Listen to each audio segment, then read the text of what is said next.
Yo, yo, what's up? What's up? It's your guy Ray Hama, one versus a million. And let me know how I sound in the chat. Yes, thank you, thank you. Uh yeah, I was supposed to hop on some time ago, but things happen. Had to cook and all that other stuff and had to keep setting the time back. So yeah, but now we're here. So all right. Thank you guys. Yes, we are about to be covering the House of the Dragon season two, which this review is, I know it's long overdue, but yeah, but we're here. Yeah, what's up, brothers? Yeah, one versus a million. We are here, and I got to give thanks before we dive deep into this. Um, and we shall not be all over the place. And yeah, so I got to give thanks to my dear, good brother, my great brother, Roast Master One. Thank you, brother, for holding the Hama Force down. Appreciate you. Yes, yes. Thank you for holding me down till I return. Thank you, brother. Thank you, War General. Thank you, War General, for helping the brother out, for being there. Yes, sir. Thank you. And I got this for you, brother. Here you go. ただの無造に天がざわつく許しがたいことだ。天の恐れる者はただ一人。ここに集う虫けらどもをバラバラにして、それを今一度指し示してやろうぞ。シュン、さすがにお前もおっかねえか、シュン。でもそこに向かっていくのがいつもの俺たちだろ。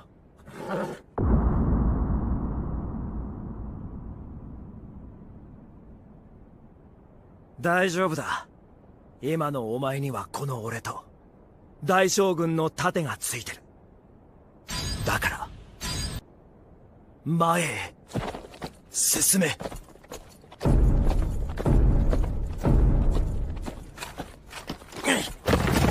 行け！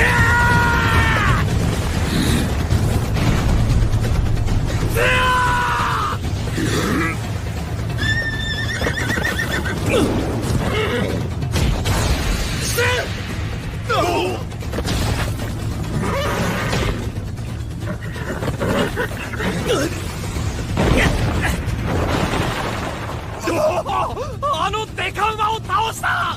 でも真の馬、なんであんなことを？おそらく宝剣を馬上から落とすためだ。馬上での戦いではあの大矛と剣の場合の差は真殿にとてつもなく不利に働く。だから馬はすまねえな、シュン。行け！シュ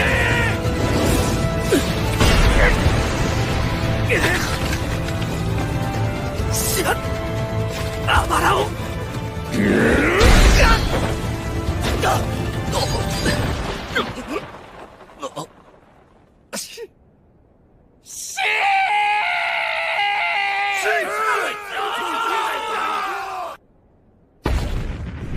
今すぐその魂ごと真っ二つにして王騎のもとへ送ってやる。単価を切ったはいいとして、もともとボロボロだったところにさっきの一撃、余力はマジでほとんど残ってねえ。さっきの食らえば次はもう間違いなく立てねえ。かといって今あの速さの一撃をかわせるはずもねえ。だったらやることは一つだけだ。前に！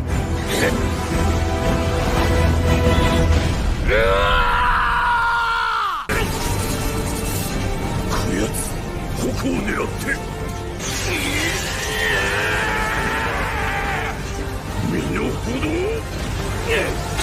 何！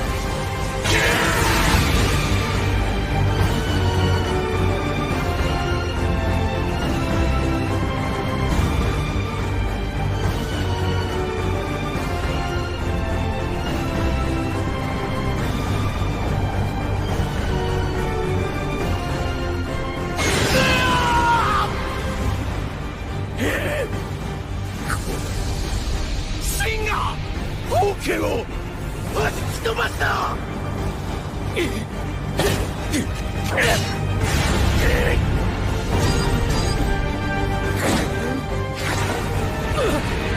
まだかよ、逃がすか。マジか。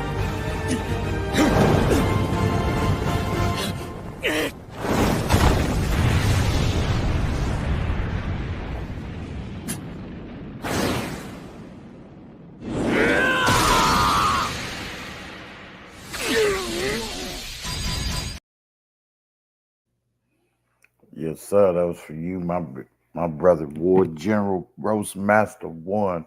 Thank you, bro. Appreciate you, brother. Yes, sir. Thank you, brother. Man, a million cheers, bro. Thank you, bro. Love you dearly, War General. All right, now we're gonna dive into this, man, because this was unexpected. Like it's like certain I realized with this show, it's like with other shows. There's some percentage of you where you're gonna have it's a given where you're gonna have certain expectations and all that. But I've been in the practice of going into things with a trying to go into things with an open mind, and so because because my initial thought was she was just gonna go full blown Karen in the beginning, Rhaenyra, right? It was full blown Karen, you know, on some a whole Scarlet Witch shit, being controlled by the dark hold. So yeah, but no, but it wasn't the case. So well, just go ahead and dive into it again. This is Ray Hama, the Hama Force, one versus a million. Like, share, subscribe, and let's dive right into this here. Yes, and thank you all for coming through. Just to let you know, just so I can get through this real quick, I'm not going to be. I'll acknowledge you guys at the end of this because I also will have videos to play in relation to to the content. So, all right, to be in relation to the topic. So yes, let's go ahead and dive right in.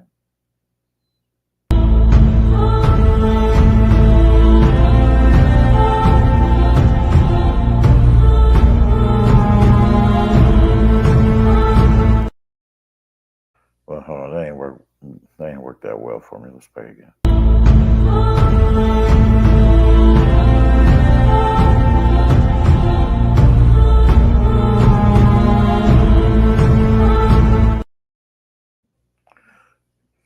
All right, now, episode 1. We are going to get into it, y'all. So let me go and get some music going.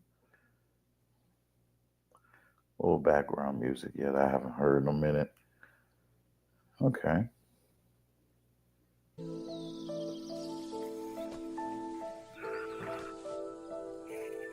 Yeah, so in the beginning, Rhaenyra's son Jace, he oh, let me turn this down, the background. In the beginning, Rhaenyra's son Jace, we have in episode 1 where he's um committed to negotiation, with Kragan Stark, who's basically the Lord Commander of the Night's Watch. Basically, they're gathering support for his mother, and it was funny though when they made a joke between the two.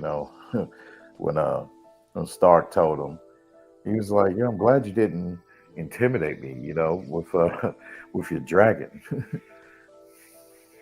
to give you my support." So, but he told him, hey, he'll give him support. He'll give him some gray beards. And then that's when he got a letter about about what happened, you know, and to his brother. So and yeah, man, it's just this. Oh, I was kind of surprised, and that she was being more calculative with with all this Rhaenyra. So, but yeah, you see the letter. So yeah, so the old princess flew in. Princess Princess Renice, the old Princess Renice, she flew in. And Damon came in, and told him, hey, told her, he was like, hey, we got to go back. We got to go back out there. He's like, I want you to get on your dragon. Yeah, and we got to go and we got to help Aegon and them with the rest of their living. So, yeah, but right now she told him, she's like, no, nah, I'm not going nowhere. Yeah, so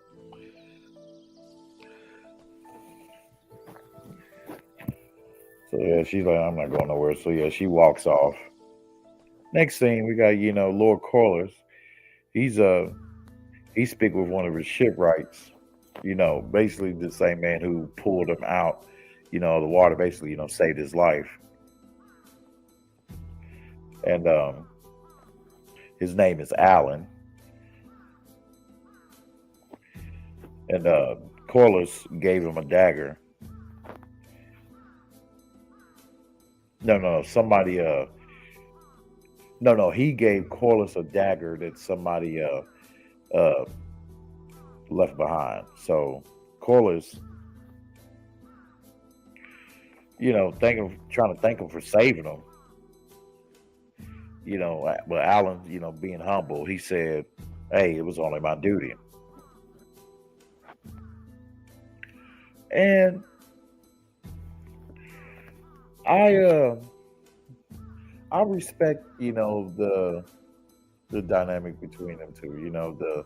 The stoic, masculine frame that he's upholding. I don't sense no bitch madeness at all with Alan in this season. But I do believe, I wish she would have seen things differently though. But we'll get there. Uh, so so Aegon came, to his wife. Next thing, he came to his wife, his queen's room, looking for his son. Uh, Dang, I forgot the little guy's name, but yeah, but after the young queen told him that he's off, and tending to the studies, she was like, "Don't disturb him." I'm like, "Oh, I see that, but hey, if the father wants to, spend time with his son, then damn it, hey, I don't give a damn what time that is." But still, there is a time for when when your son needs a study. You need to go ahead and let your son get his studies in. Like, you're the king, so since he's the king right now, the usurper king. Uh, Shut up. So yeah, but she's kind of Helena. She's a little. She comes off you a little off to me, whatever. But as we get through this, you'll see how, like, hey, as everybody came to understand of what she actually is. So, and it's kind of mind blowing because she says to him, she's like, that she's afraid of the rats. We'll we'll get to what those rats are that she's referring to.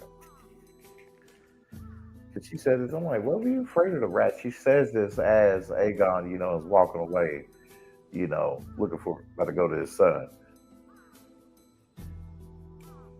She's like, I'm afraid. He was like, what? She's like, the rats. I'm looking at this damn script like, what, bitch? What? I mean, the mouse in your room and shit.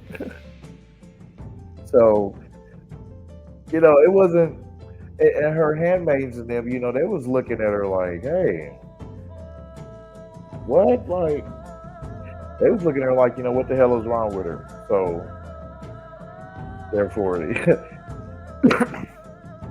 so there was no rats in her room at all, in her chambers. So, yeah, we'll get to that of who the rats are. All right. Now, yeah. In the next scene, we got this, where we see the Queen Mother, the Queen Dowager, Alicent, getting her box eaten by Sir Simp Criston.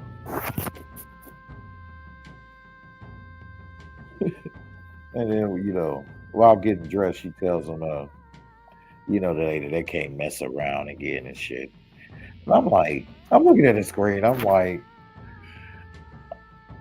bitch, please, who you fooling? Stop it. You gonna continue going. Stop it. You gonna continue messing with her. So yeah,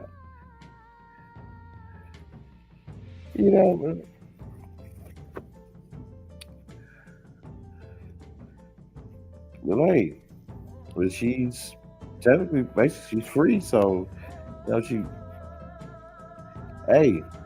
should have the right to sleep with, to have her fun. Shit, I guess let her have it. But anyway, but this happens. This was like right before the council. They had a council, the Greens, so the Hightowers. So yeah.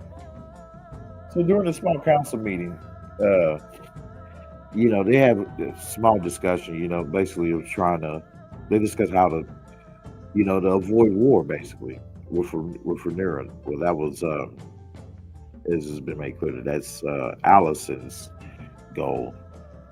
But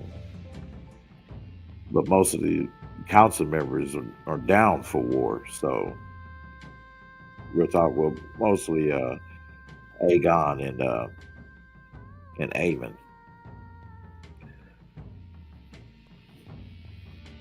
And Otto Hightower, he gives the king, the latest news of, some strategy. King Aegon, but the thing is, okay, King Aegon, he brought his son, his destructive ass little hard-headed ass badass boy, to the council meeting, annoying the hell out of Tywin Lannister. And he's looking at him like, I dare you say that my kids bother you. I dare you. Man. I would be like, hey, get your kid.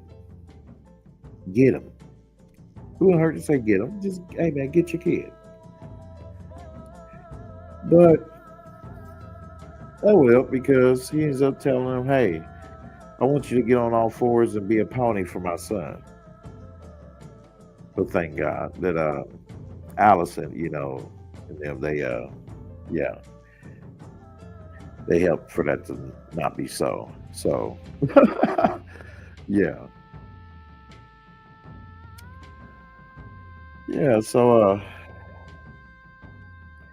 Aegon, he was no, Aemon.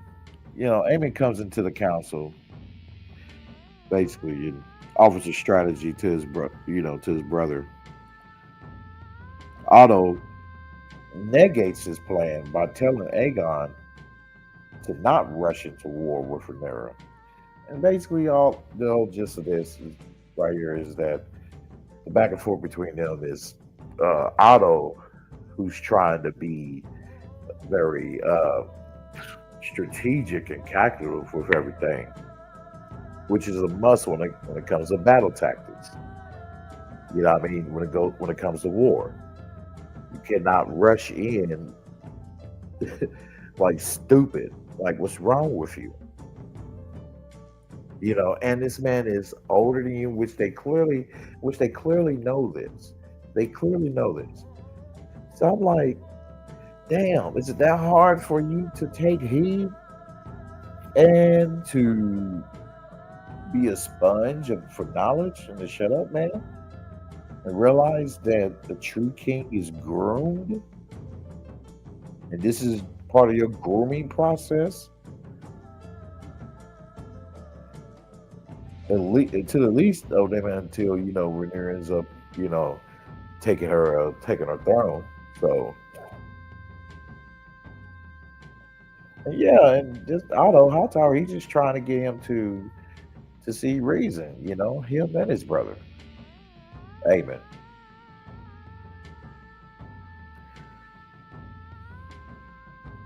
So.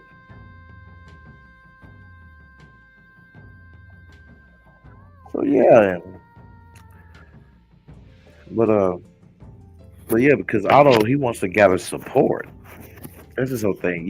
Just be patient. Let's gather support. Let's seek help from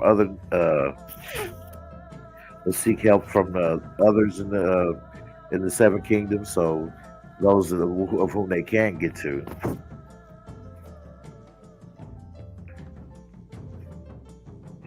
So yeah, but Allison, she keeps getting upset with Otto in the midst of all this because in the midst of while it was conducting their talks, she kept trying to insert herself in to give her input, and she feels like that. Hey, the council don't care for for her words. All that, and which is yes, it's fitting. It's fitting. It's very fitting because you shouldn't be there.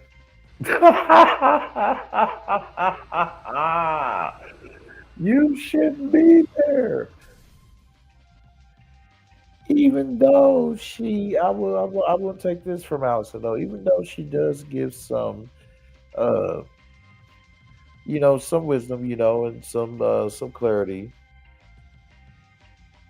and and some strengthening of awareness, so therefore I'll give her that. I'll give her those points.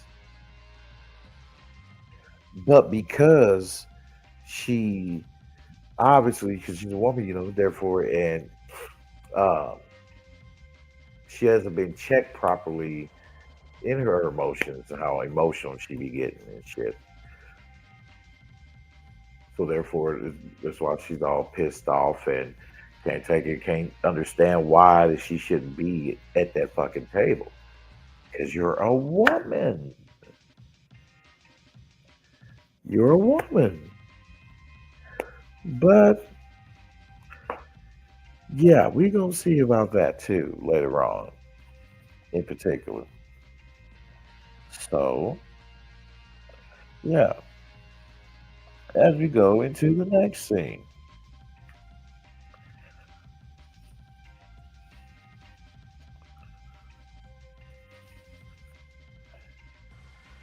Yeah.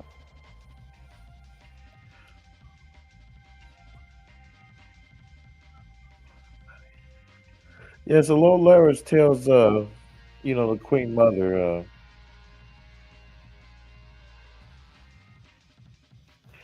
that he am I on the right? Yeah, okay. Yeah, he tells her about, he questioned the whole kitchen staff to find the traitors. Yeah, he killed the traitors. They said he deleted the traitors, and replaced their whole staff.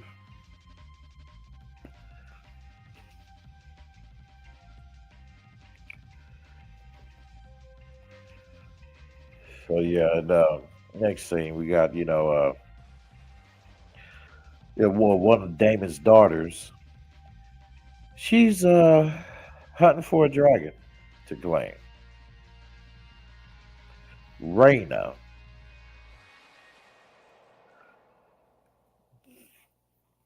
all the way to the point where she let it clouds her judgments to a degree.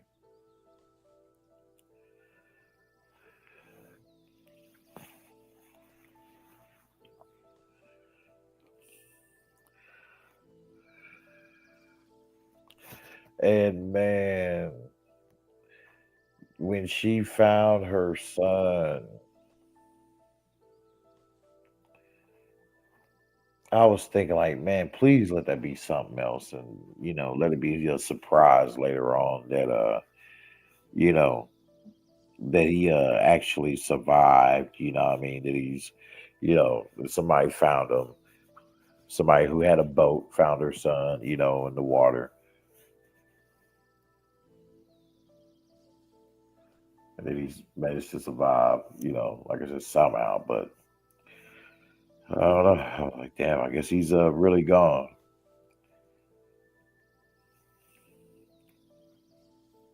And I'm guessing that the dragon sense that her dragon, I think she has the dragon Caraxes. Caraxes. Yeah. Yeah, I believe so. Yeah, Caraxes. So much so to where the dragon he ended up crying too, right along with Rhaenyra. And that's when I was like, ooh, ooh, ah. I was like, I know, boy. I'm like, girl, I know you gonna get her, but I know she's pissed. I'm like, I was kind of betting, man, she was gonna come with fury. But but no. But no. No, that wasn't the case. Like it didn't end up like I thought it was. So but yeah, anyway, next scene.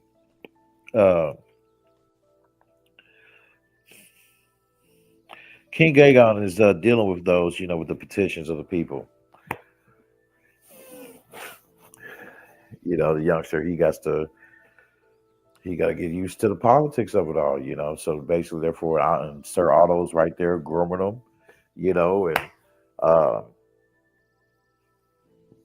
not really necessarily like holding his hand, whatever, but watching him, allowing him to make judgments and seeing, how watching him how he word things and all that stuff. Basically, being there to give him the full correction he needs, and and I like how Otto he kept undermining him when he was making a decision. And Aegon, he was getting annoyed by it. He's like, man, damn, how am I going supposed to be, being shown to be able to make decisions if you keep on like stepping my toes, man? Like, damn. He's like, damn, Grandpa.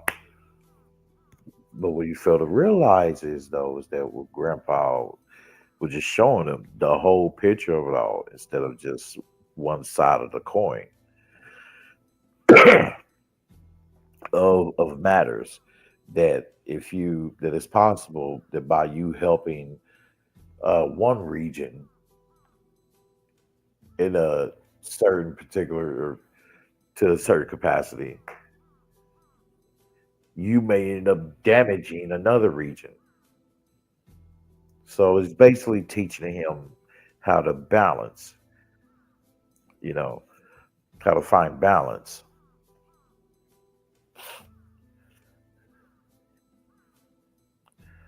Yeah. So yeah, Lord Larry's yeah, he talks with Aegon.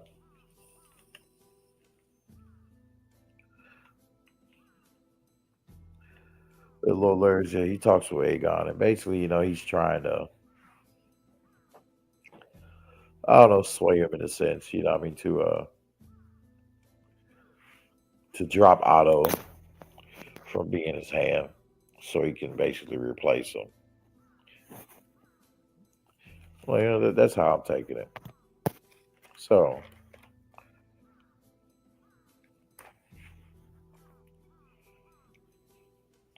We have the next scene. Yeah, Queen Allison. And she exposed her feelings to she expressed her feelings to Otto, about how she, feels undermined in the council, you know.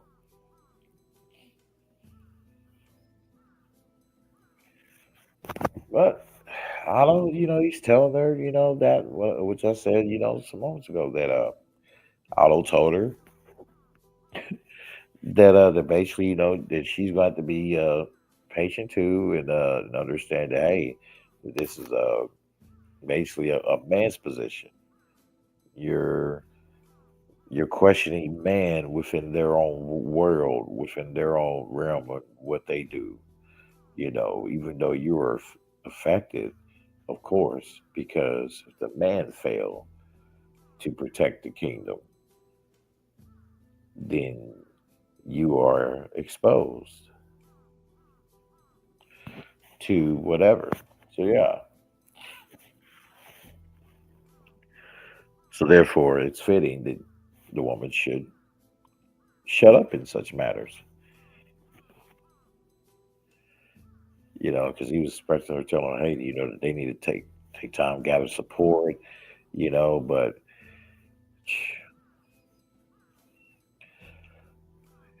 he's pissed because his grandsons is hot headed and don't want to be patient and see things, his way of how it should be done.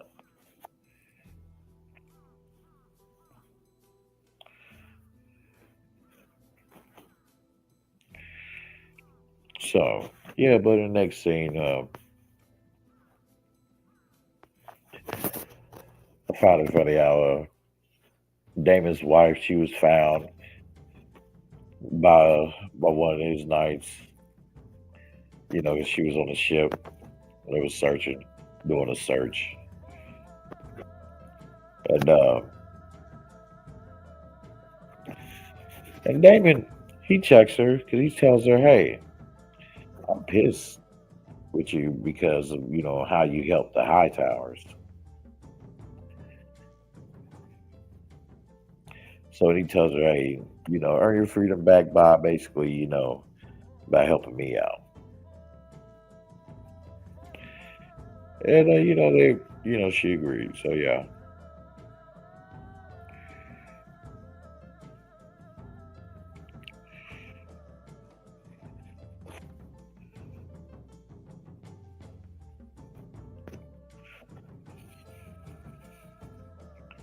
but Raina arrives back with the remains of her son. When she arrives back, man, she's pissed. She has this look on her face. I'm like, oh boy, like she's ready to explode. I'm like, oh, okay. I'm like, let's go, okay. But no, she was careful, very careful, expressing that she's being very careful in her planning.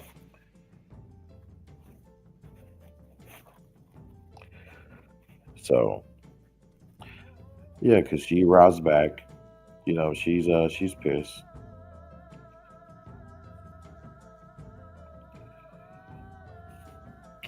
Yeah, she gives her son a proper burial. Damon, he sneaks into the Greens territory, to hire a couple of what they call rat catchers. It's like kind of an odd name, but hey, I guess you know. So yeah, and yeah, he hired them to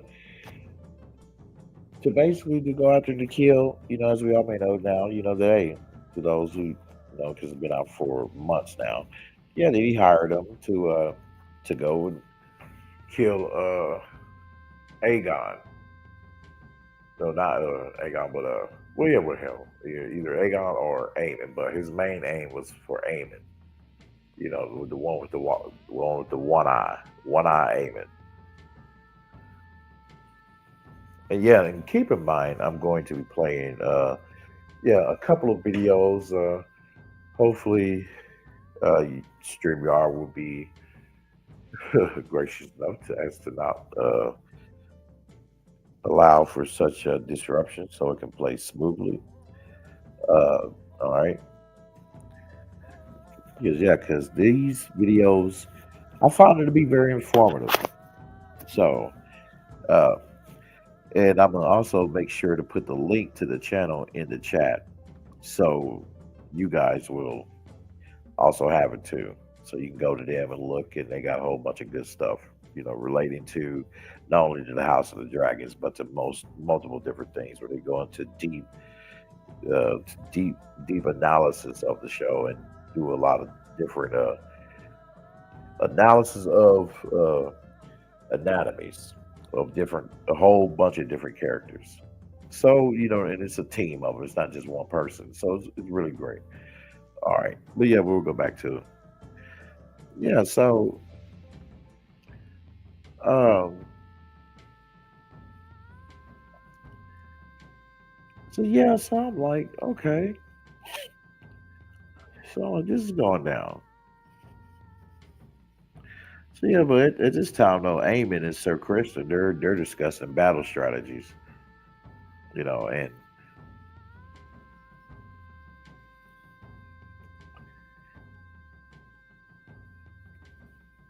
they're basically talking about how how she believes how Queen Allison, how he believes Queen Allison is speaking with two tongues. Huh? That's what Amos said of his mother. Basically, that he realized that she's basically speaking like like she's for us, and the win and and winning this thing. But she sounded that she's also for Rhaenyra and basically having mercy and wanting to spare her.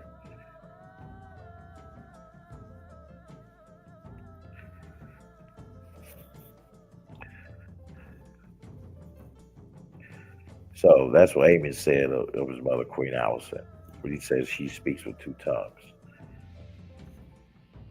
Cole, Kristen Cole, he was there while he was there talking, in their battle strategy and stuff. He was telling them about Allison, saying, "Hey, she's decent, she's good." But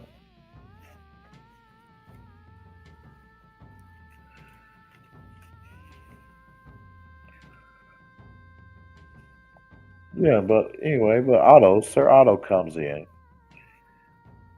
demanding to speak with Eamon, telling him to basically to keep a grip on his impulses and be patient. I like that. I like that. I like that good masculine talk right there. Yeah, that's being on masculine principles right there. Those are good masculine principles that a lot of men should want to get right there. Is what Otto told Amen. He told him, "Hey, you need to get a grip on his impulses and be patient." Well, both of them, for that matter. And he's right. And that's the best masculine stoic way to be, especially in this situation when it comes to battle strategy tactics. So to get a grip on your impulses, damn it, and be patient. Because it's unsightly, it's unsightly for a man to be, to have no grip on their impulses and ridiculously impatient. That's a chaotic man. It's such chaotic man don't need to be in rule of shit. For history have displayed already of there being, crazy, crazy tyrants. So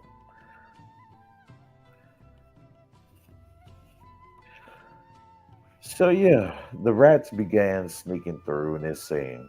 They began sneaking through the castle. One of the rats brought his dog. I was like, why this dude bring his dog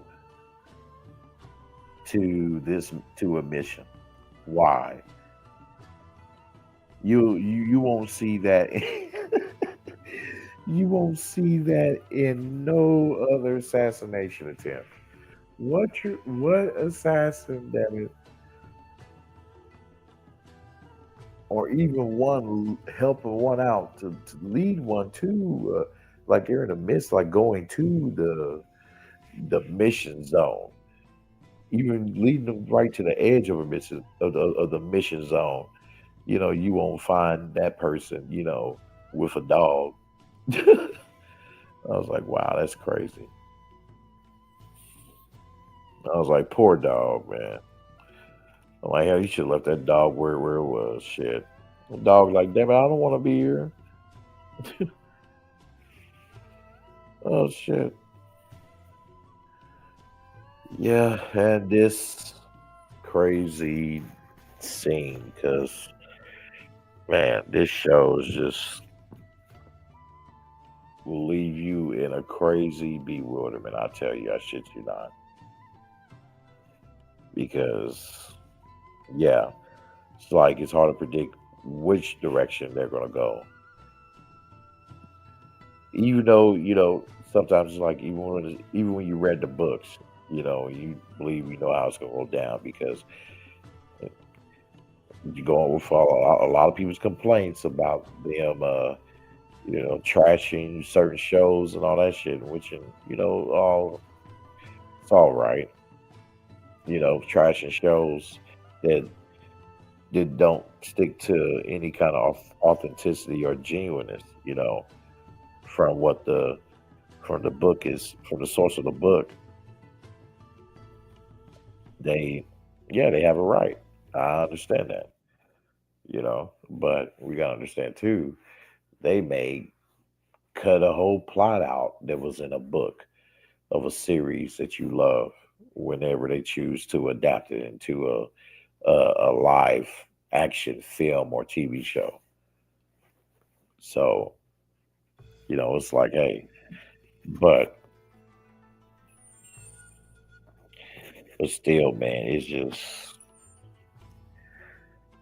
oh god. But yeah, the rats and the young queen went to the young queen's room, Helena, and Aegon's kids happened to be there. Both of his kids, his daughter and his son. And I was kind of pissed because I'm like, damn, man,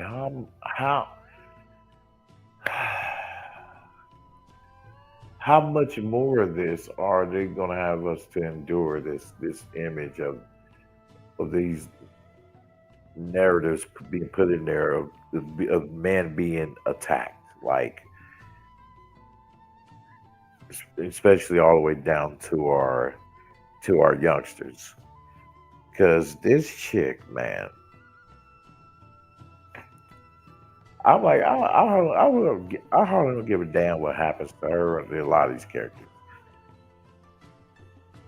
But I'm still left with some curiosity. That's what it is. I'm not team this. I'm not team that. I'm just right in the middle of it all, morally. But we can't deny that there's plenty of examples of this, man.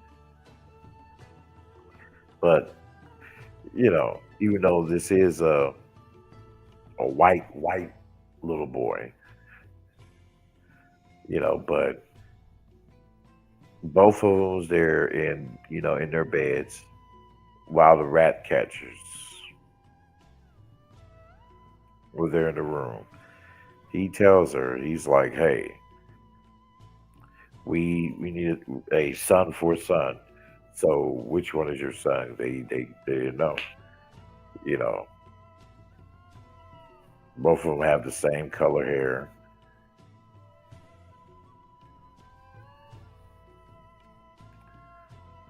You know, and you'd be like, "Hey man, what you gonna take a closer look?" They didn't want her to wake the kids, so they asked her.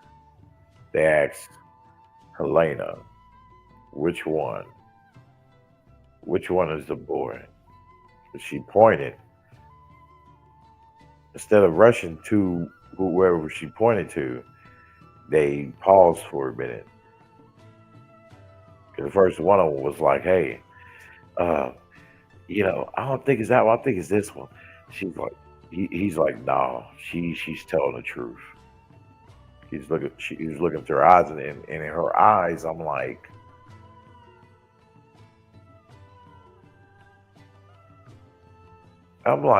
this is some spectacular. This is some spectacular acting going on right now. Like real talk,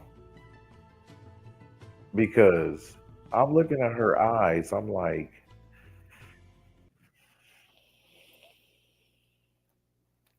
what? What is it that is this some kind of hatred that you have towards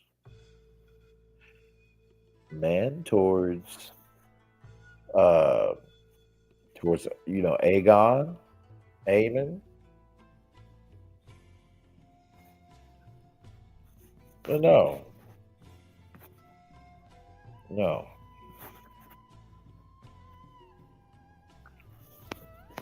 I ended up realizing something later, as I will tell you later on about Helena. But yeah, but right now, for the sake of time, I'm trying to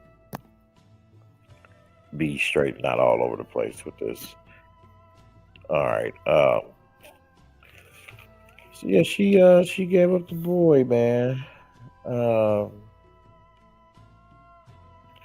so they deleted the boy and took his yeah, yeah, and and had its head in the back. So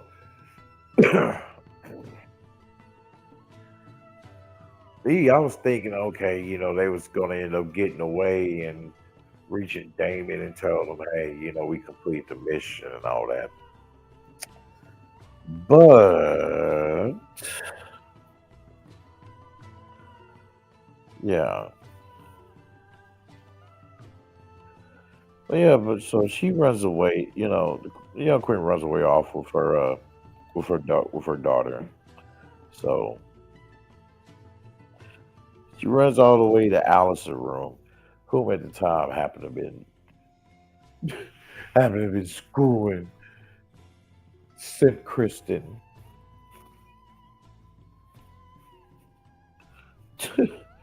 Who she told, "Oh, we cannot do this again." Yeah, like I said, yeah, lies. See, they all do the same shit as one another, don't they? Oh boy, these chaos goblins.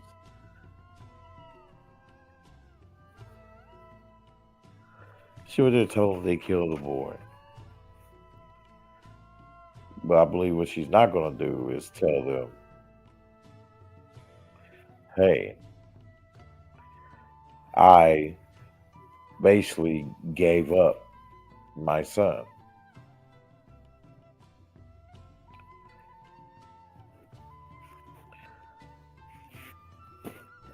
Yeah, it's like, what was she supposed to do in that situation, Ray? What was she supposed to do in that situation?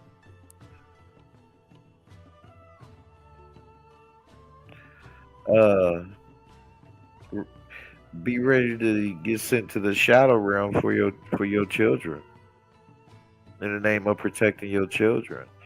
And therefore, that is with being said, keeping your mouth shut and remaining still, woman, and not be doing no damn point.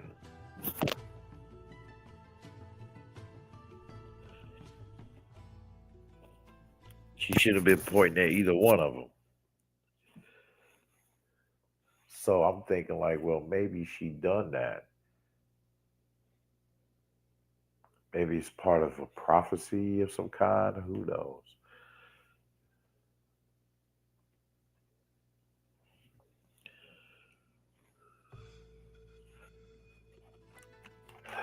But yeah, so with that, we shall hop in episode 2. So yeah, let's go over to episode 2.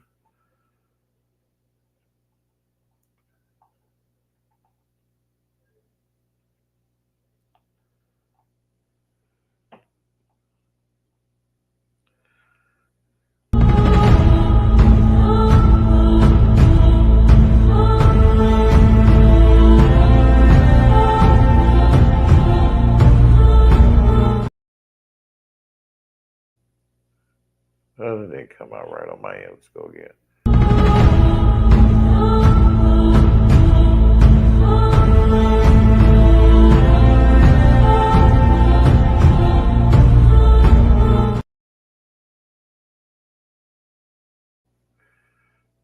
Okay, I'll take it, y'all got it. Okay, yeah, now we're on episode 2.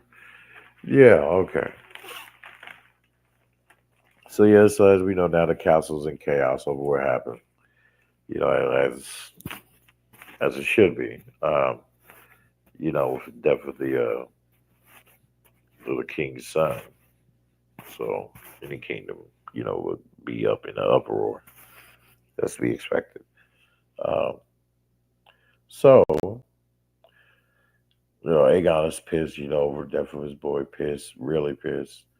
You know, uh, just lashing out, throwing stuff everywhere. You know, uh,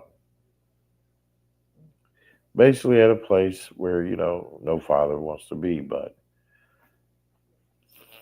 thing is, though, these things happen or known to happen in times of war. So yeah, but Otto he tries to calm Allison, you know, Queen Mother, as she mourns her grandson's, you know, uh, his passing.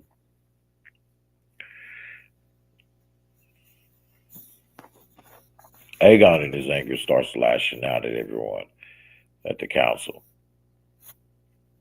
And I'm like, well,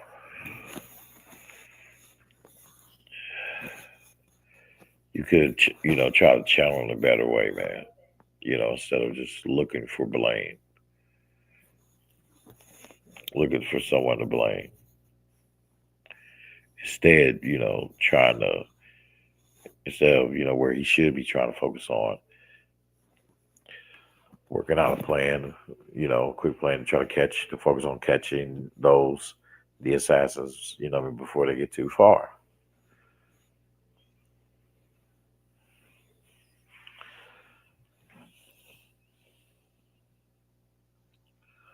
So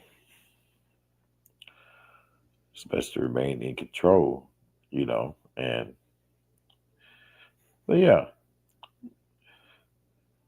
So Larys, he comes in telling Aegon, they caught one of the rats who was carrying his son's head in the sack. So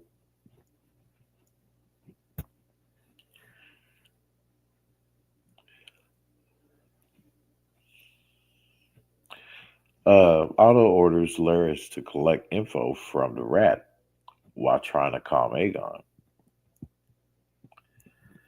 Yeah, he's trying to calm him because Aegon's trying to, rush in there to just smash his head, or to do whatever. But Otto, he was smart when he told him, hey, you be wise about this, get some info out of him first, something valuable out of him first. But, he didn't want, yeah, Aegon, he wasn't trying to hear that, but he ended up listening to his granddad. So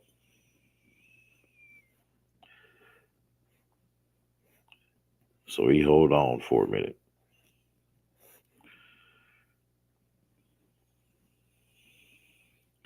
But for this though, for this high heinous act, they Otto worked out a plan with them at the council to stage this as if basically to frame Rhaenyra for her being the cause of why his son's for his son's death, for Aegon's son's death. So uh,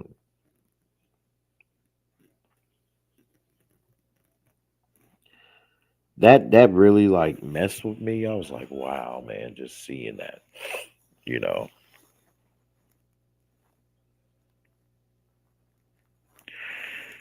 Just wow. Um, so yeah, I'm like, damn, man, Rhaenyra ain't had nothing to do with this though. You can say we can say Damon, but technically, but it's on them, their sloppiness. But hey, it's fitting and it's right for him to be blamed because if it wasn't for him, to go do that to set that plot forth, then then his son would have still been living. So yeah, and he's tied to Rhaenyra. So yeah, so it's basically justified. Their blame is justified.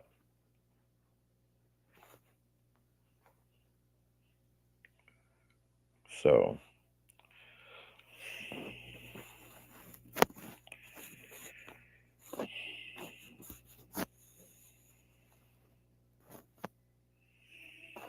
but yeah, but Damon, but Otto he declares that Aegon remains at the castle, while he grieves, and they're going out. They won't be good for him to go out during the funeral progression. So balancing, balancing the young queen, they he set it up for them to ride in the wagon, and with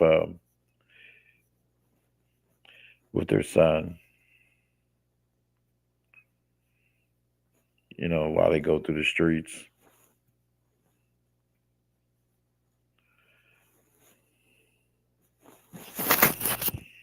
And and so that was something.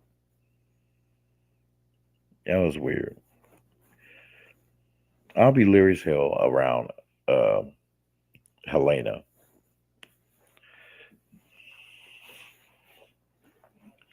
Yeah, because that girl's just she don't seem right to me. But I'm led to think, okay, that maybe, yeah, that she has the ability to see the future because she mentions the rats. Talking about rats out of nowhere when there was no rats in her room whatsoever. She was actually talking about the rat catchers. So yeah, all right,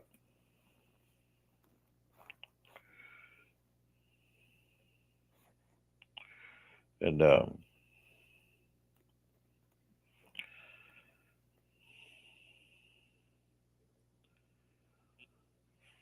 yeah, yeah, but the young queen she refused to want to go to the funeral progression at first, but she ends up, she ends up going anyway. She ends up, agreeing to go with Allison,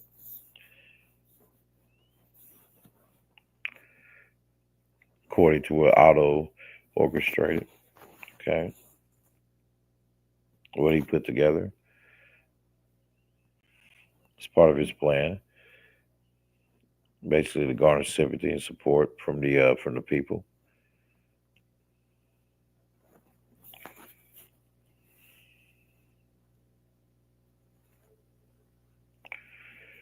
So yeah,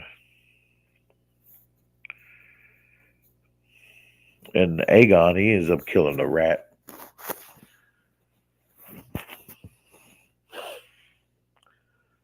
Yeah. Well, that was only after he told the rat told him that that Damon sent him. And then boy, that boy came in there yeah, he hit him with some fierce. I think he had a little a mace that he hit him with.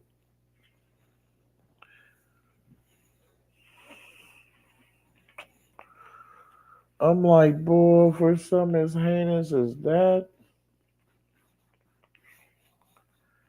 No, no, no, Bubba, you ain't getting no quickie out of this situation.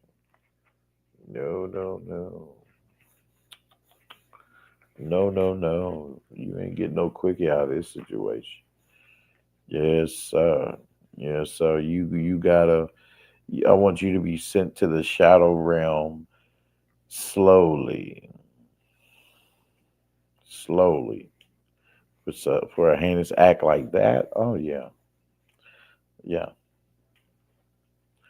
But like I said, this is a time of war, so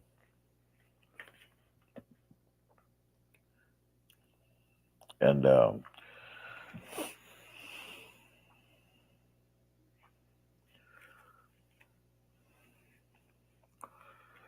yep. So yeah, he kills her. Yep, and the young queen, yeah, she panicked during the procession when she was in the wagon with Allison.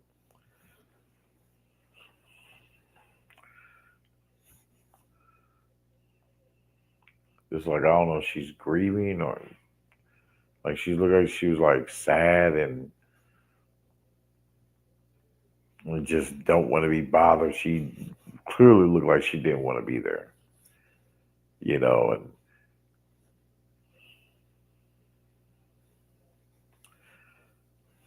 she was basically like looked like she was having like little panic attacks, especially when the wagon got stuck temporarily. When one of the wheels got stuck, yeah, they was trying to move.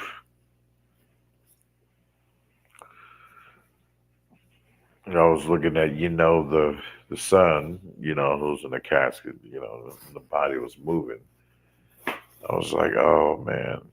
I was like, oh boy, I hope the boy's body, man, don't fall off. Man, that nah, don't do that. So but they did, which is cool. So yeah. But Rhaenyra was shocked to find out, that the High Towers was blaming her for the murder. Yeah, she was really shocked. She's like, "What the hell?" She said, "Why would you do that? Why would I do that?" But she ends up figuring out that Damon had something to do with it. And she was pissed with him, and they argued and shit, and in their little weird incestual lover spout, he left. He left Dragonstone, got on his dragon, and just flew off and said, "Fuck this shit." They're gonna argue because he's pissed. He wants to go there like now, mount up now, fight now. But she wants to take the time needed, that they need to gather more support.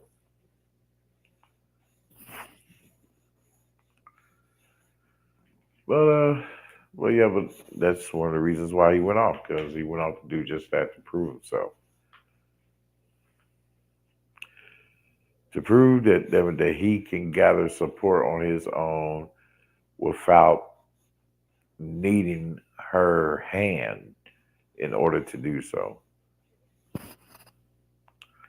Basically, wanted to display king, kingship, king qualities.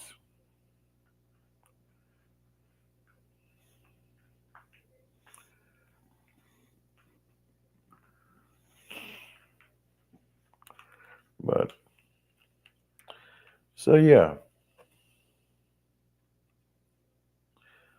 So yeah, he has out with his dragon. Next scene we got Christian. Kristen.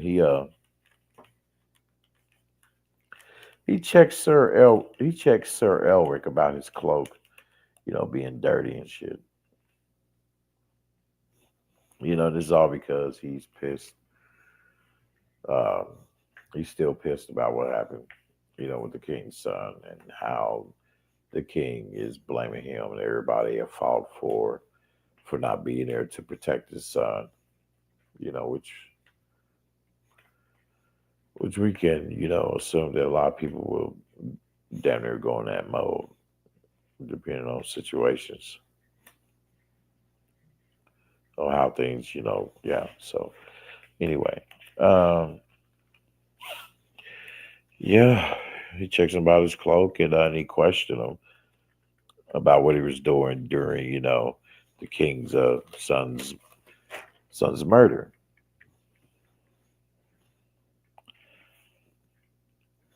And I'm like, dude, you're being super emotional right now, man. Right? I'm like, you need to get back center. If the motherfucker even know what that means, like to be, to think rational and to be wise in decision makings when it comes to war. Because if everybody was to be a Sir Kristen, motherfuckers would be in trouble.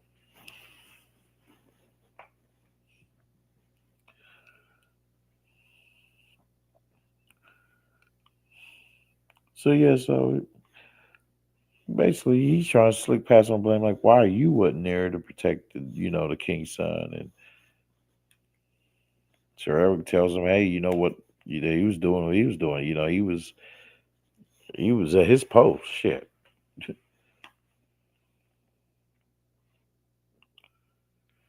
But yeah, so he charged him, Sir Elric, Sir Kristen charged. He ordered Elric, Sir Elric, to assassinate Rhaenyra. Yeah, basically to prove himself, to sneak in there into Dragonstone and take out Rhaenyra. I'm like, so you basically want this man to go on a suicide mission?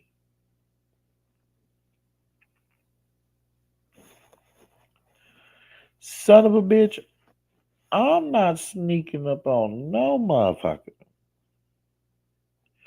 I'm not trying to sneak up on no motherfucker that has a dragon as a pet close by. No. Uh-uh.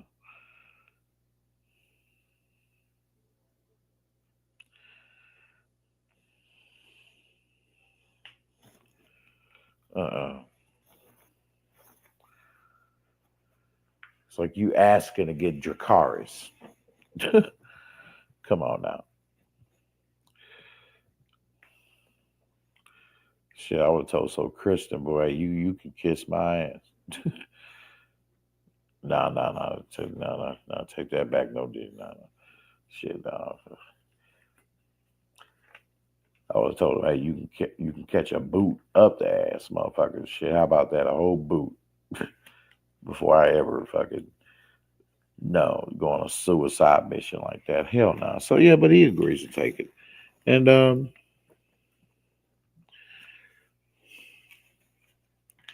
but his brother though, his twin brother, is over there in Dragonstone serving Rhaenyra, whilst he chose to stay there in the King's Landing, serving the Greens, serving the High Towers.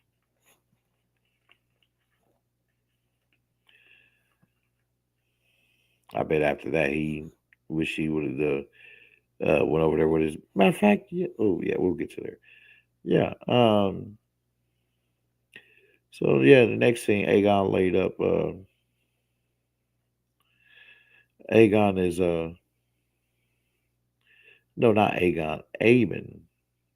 Aemon is laid up with a whore at this brothel or whorehouse or whatever, where they're all doing all a bunch of kind of crazy shit as you can imagine.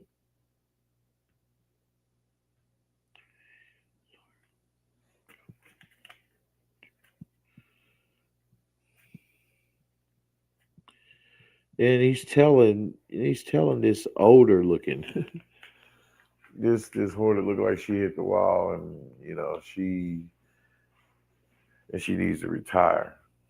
Hell, look like old enough to be his auntie. And this motherfucker sitting up there curled up. Bitch made.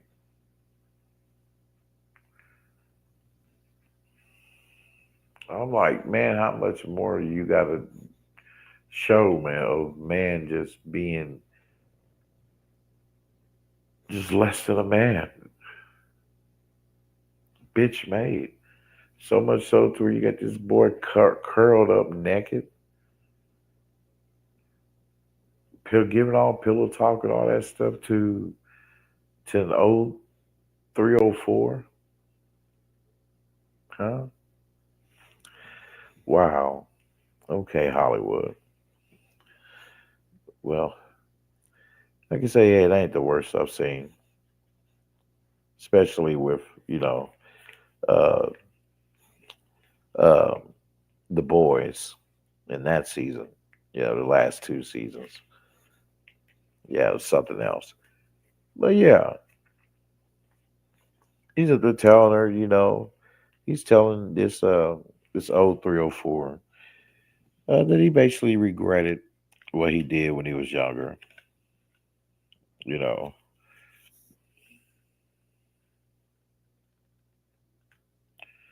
So he regretted what he did to of him killing not when he was younger, but when he did what he did to Rhaenyra's son.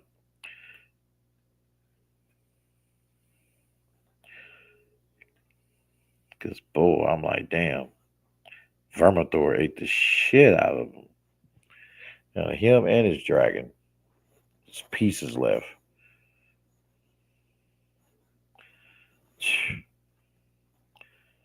Yeah, but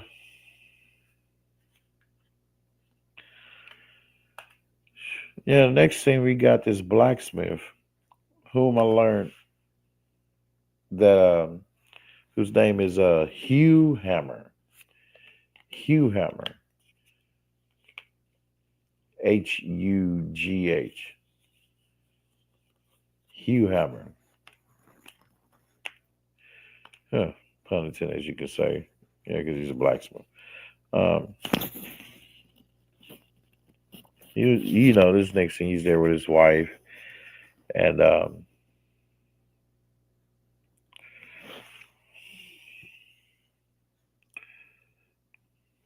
talking about their struggles and them trying to, work, get medicine, and take better care of their daughter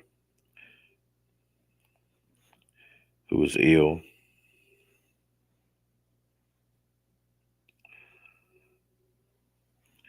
The next thing, Shipwright and his brother,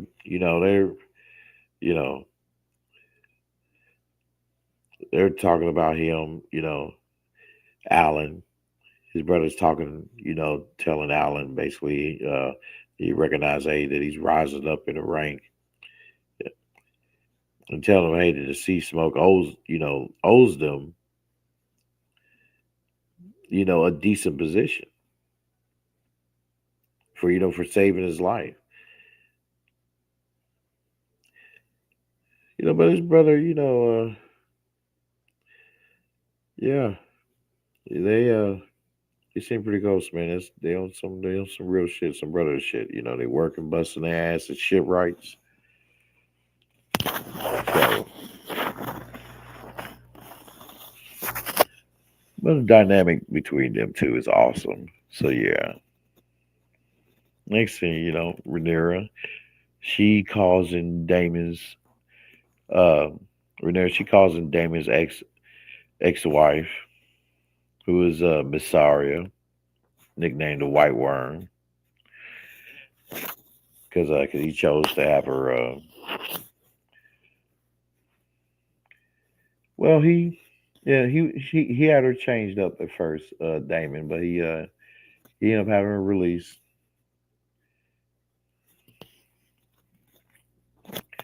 You know, she was released onto Rhaenyra because Rhaenyra went to her.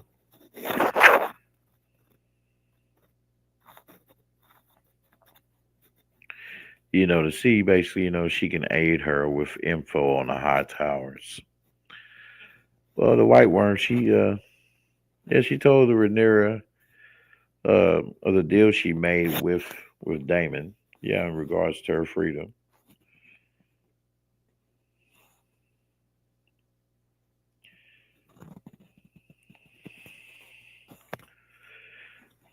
But Miss Saria, she's like, hey, you know, she wants to leave, but she's like, hey, I want you to do. Rhaenyra's like, I want you to do something for me first, then before I let you go free, like that. So yeah, she wanted some info, some counsel. I don't say counsel, but info. Yeah. Hmm. So as we dive into it, yeah. But she asked for Rhaenyra, can she serve her? So she's serving her now. Yeah, so technically you can't say yeah, counsel. To be a counsel for, to help her see things clearly and objectively.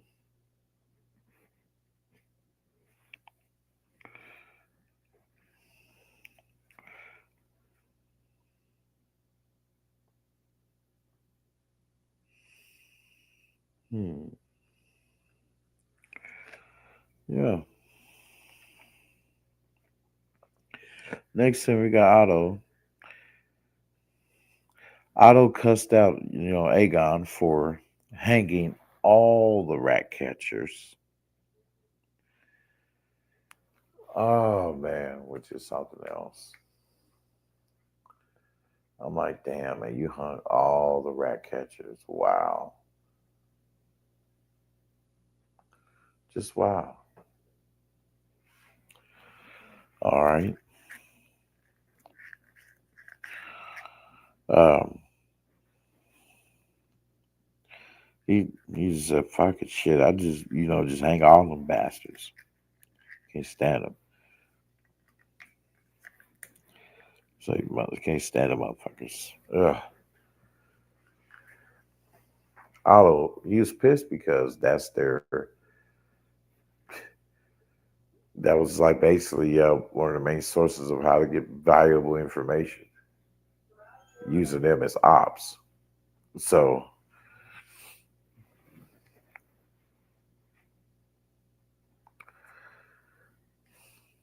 yeah, he was pissed because I'm out giving him a stern. He was giving him a stern talking. Damn it,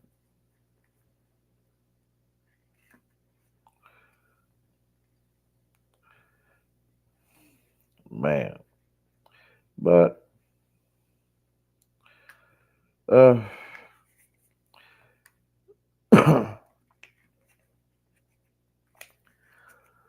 yeah. Then and then he makes it known to him that, you know, he's pissed out at him that he made uh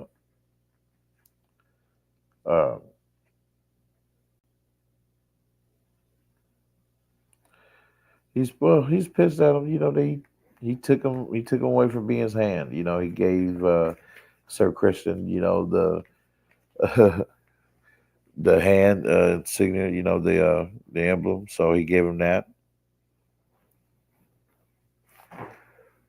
I was like, oh hell no. You dumbass. You gave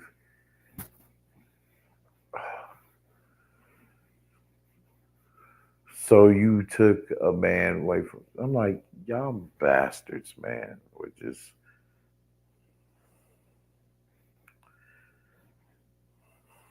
just showing that a man ain't shit, but weak.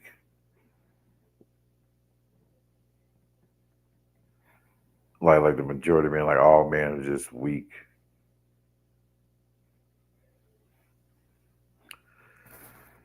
Oh, because he gave a high position for to a whole hothead like Sir Kristen from a man who's more level headed, wise, and more seasoned. Way more seasoned than that. One who is in control of his impulses.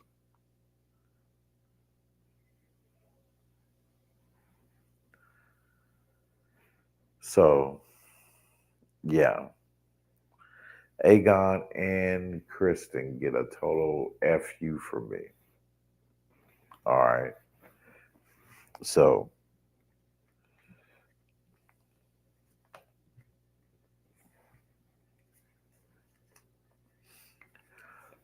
shoot, your boy getting hungry. Gotta finish this up quick because we're going over the whole thing in one walk. So, let's get to it. But yeah, but after that, El Otto told him, you will regret this.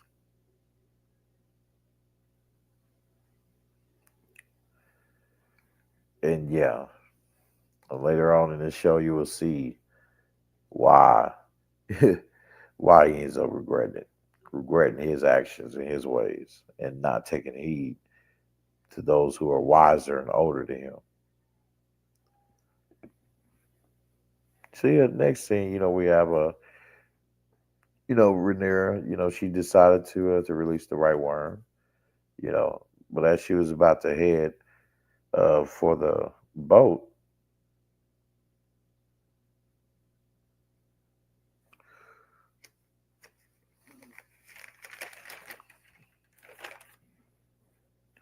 she noticed something strange about one of the knights that passed by her by going towards the castle.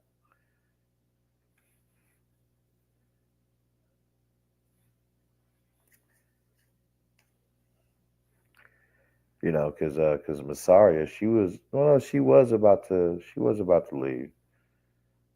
You know, Rhaenyra, she released her, told her, hey, she'll give her a boat and guidance or whatever to the harbor, and that's when she sees Sir Elric, because she had a suspicion, because she had known them, and like she's like, hey, I had seen you in the council. She's like, I mean, in court, back at the back in the castle. Like, damn it, why am I seeing this motherfucker like right now passing me, going towards the castle? So for curiosity, she decides to turn around. She followed her instincts, so yeah, she turned back around. Damn it, turned back around to give warning. So,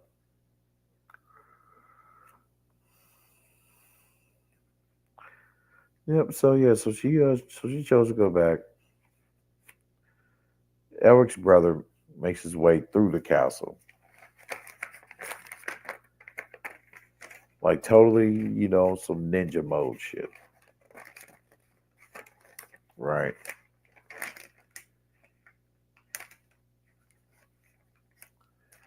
So,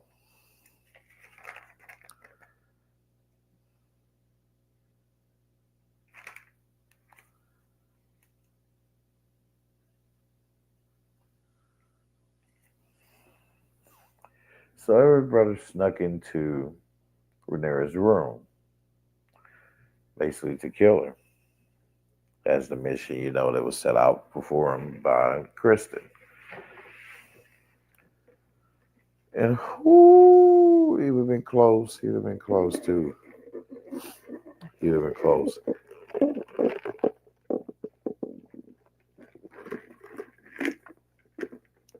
He would have succeeded if it wouldn't have been for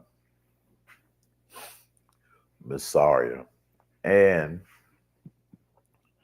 his own twin brother.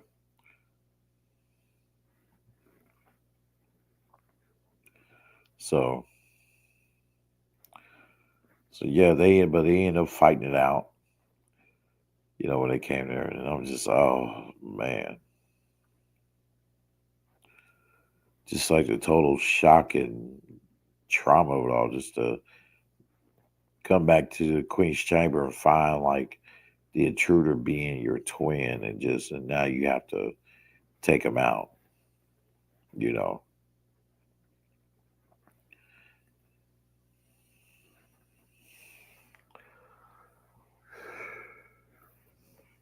And while I was fighting them, they was arguing about the reasons of why one was on for one side and one was on for the other. That the eldest brother, he was basically on the right side of, of rulership, which is Rhaenyra, because Viserys passed rightfully passed the throne down to her.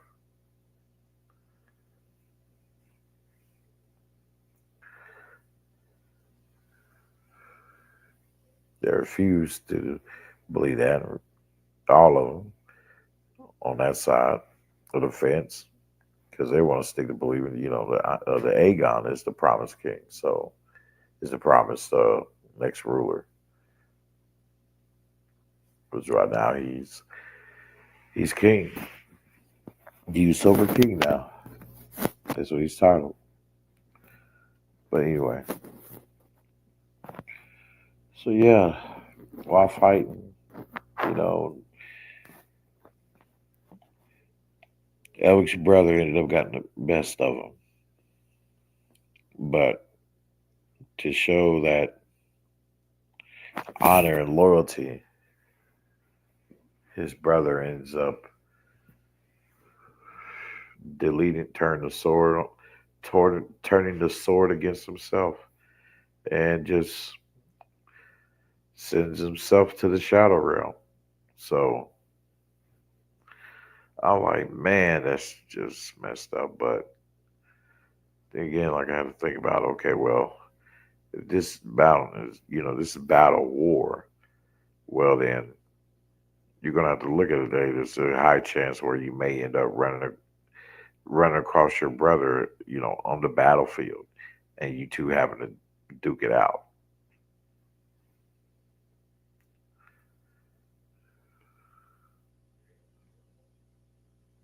So, all right. And Otto tells Allison, what happened between him and Aegon.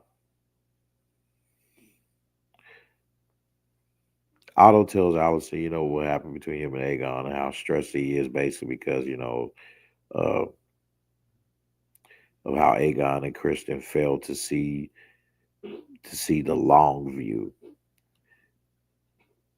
Yeah, that's pretty much the truth. Yeah, and so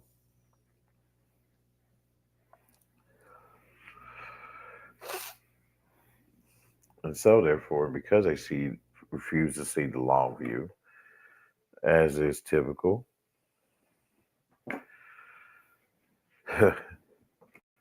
what's going to come is a great folly, right?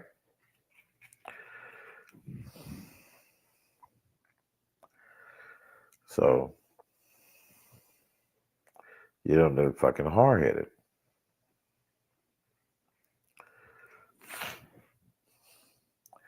Well, yeah, but Otto, that's where he tells her, hey, he can't stay here.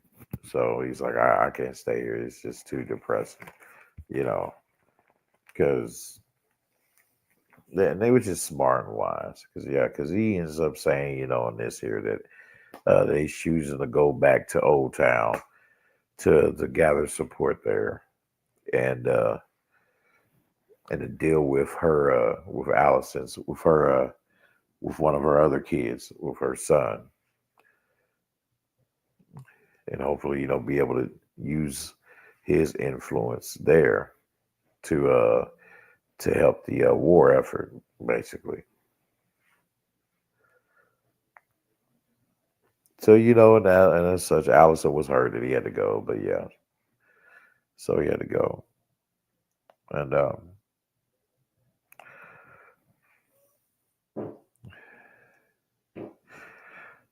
and she admits to her, Allison admits to Otto, she was trying to admit to him that she has sinned.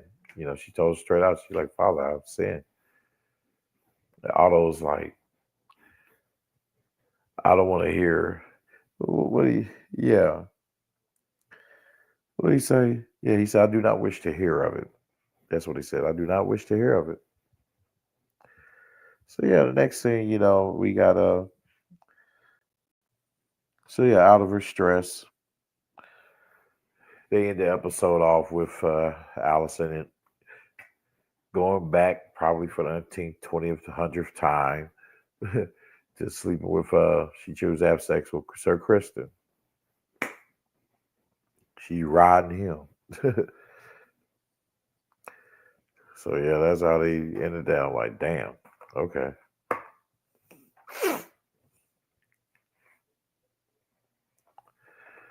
Yep. So she continued to play, to fuck up her image,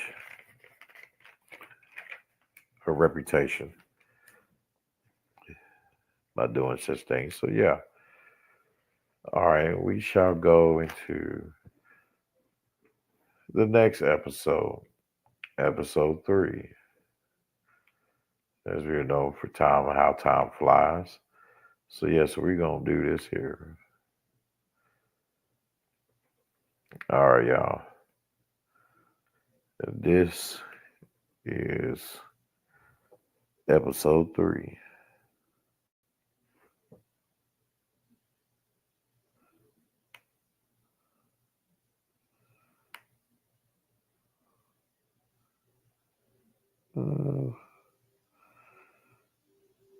Yeah, here we go.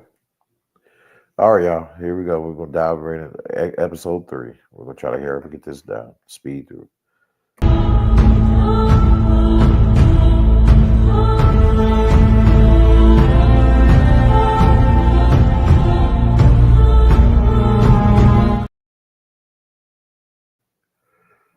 That's weird. Why a show like that on my end? Yeah, I'm gonna play it one more again.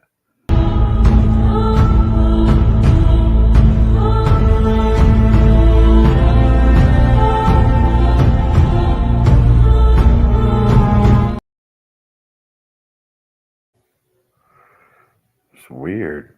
Come on, StreamYard, stop acting up. I'm not even sharing nothing right now, but just that.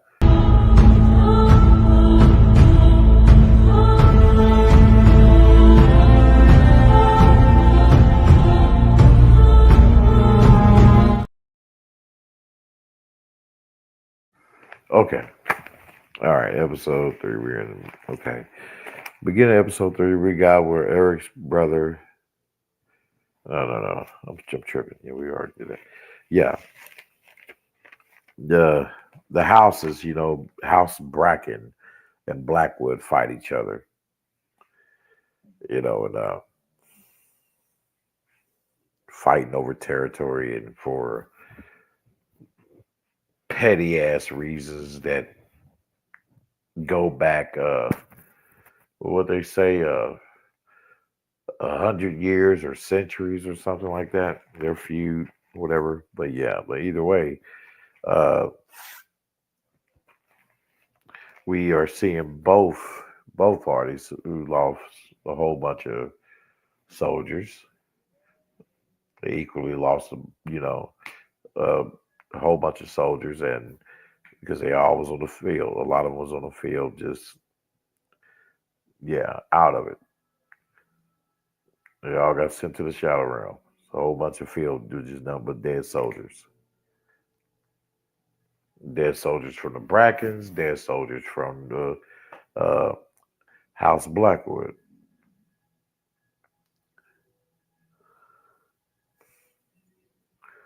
Yeah, so man, it was a whole field of them. But yeah, with Rhaenyra, next scene, her and her son, uh, watch Elric and his brother be buried next to each other.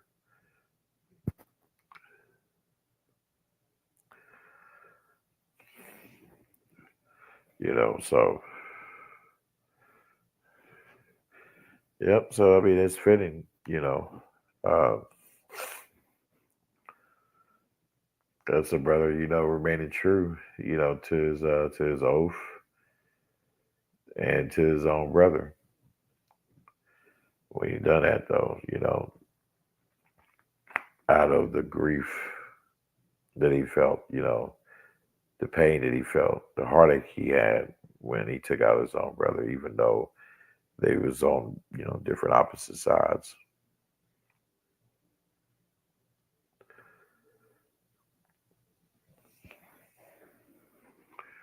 He couldn't bear it, so yeah, he took himself out, and now, hey, as they said to each other, they was born together.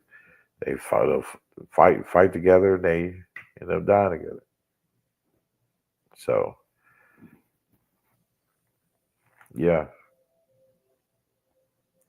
fight together. Just but over this, man.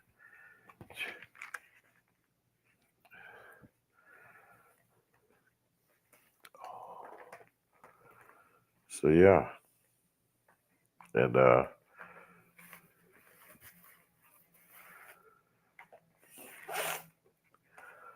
yeah, next scene we have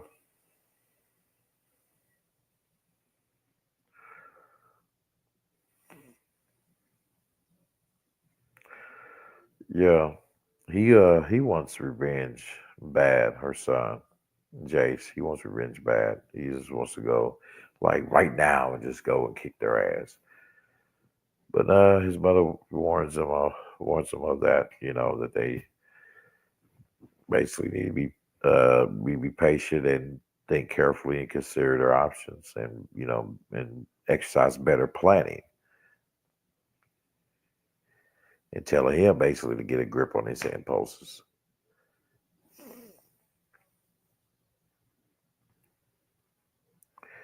But also at the same time, uh, Rhaenys, she's giving counsel, to Rhaenyra, helping her out, trying to help give her clarity to see the bigger picture. And she's questioning, telling her that she's questioning, whether or not she should talk to Allison, because she wants to see them being able to come to a solution, to a peaceful solution to end the war. So, because she's seeing it as this, that that she'll honor her son's memory by obtaining the throne.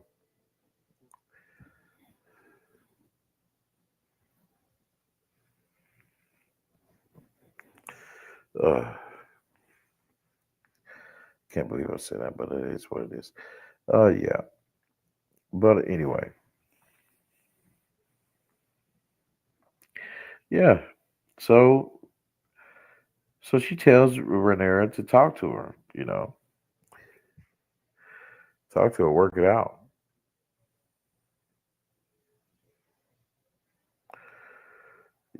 But Princess Rhaenys, try to get her to see reason. You know, and she tells her, hey, that she don't believe that the attack were honored by excuse me, my tongue tied. She says that she don't believe the attack was honored by Allison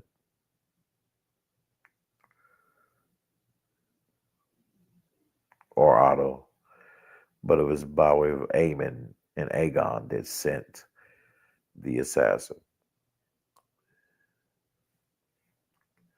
So,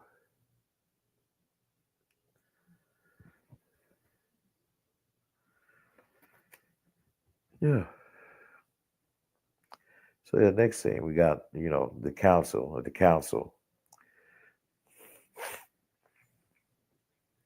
that they have where Aegon tells Kristen, yeah, that he replaced the knights they lost. So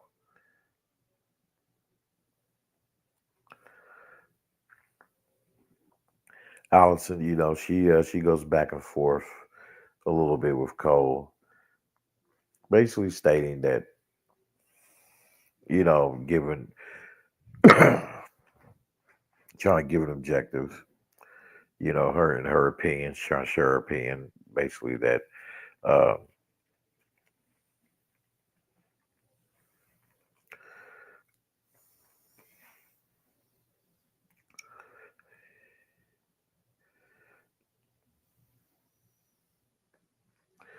maybe because the plan. Ooh, I'm sorry, I thought I was breaking up. Yeah,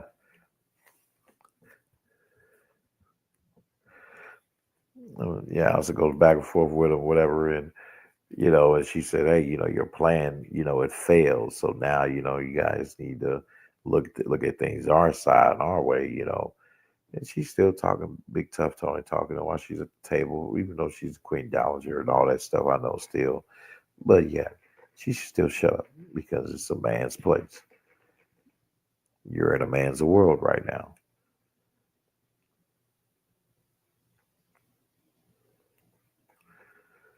You want your words to be heard, but if an attacker come right now and it's counsel, well, all of us men would know how to properly and have the necessary strength to defend ourselves.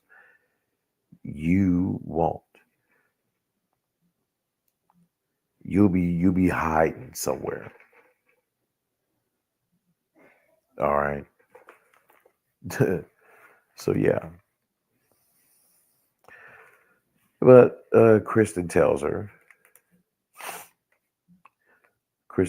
Allison, oh yeah, the plan failed because Sir Elric.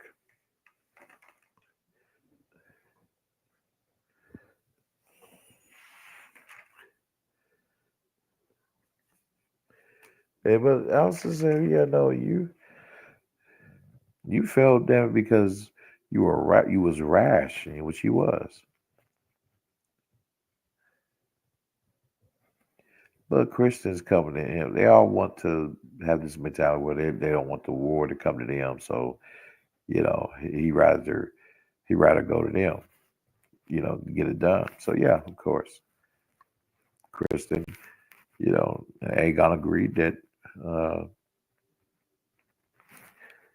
yeah, they agreed that they should go with a small and convert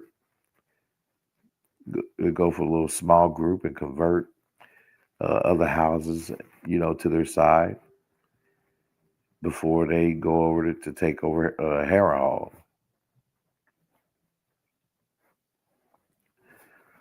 Aegon wanted to go, but Kristen, advised him, Aemon, to stay behind. The White Worm, next scene, tells Rhaenyra she wants a place in her court as a reward for saving her life. Basically, coming back warning her about, Sir Elric's brother playing as an assassin. Yeah, she said basically, she wants to, she wants to stick around. She wants to stay there. So okay, I'm like, all right. So provide her some counsel and all that shit. Yeah, that woman, she's Japanese. Last I looked, yeah, she's Japanese born. and she played in some other projects too as well. I think somebody said she had a part in the Shogun, which is another show. Yes, that I'm going to. Yeah, I'm going to check out. But yeah, yeah, she just she has that sneaky look about her. I don't know. It's like, hmm, I don't know. But anyway, so yeah, and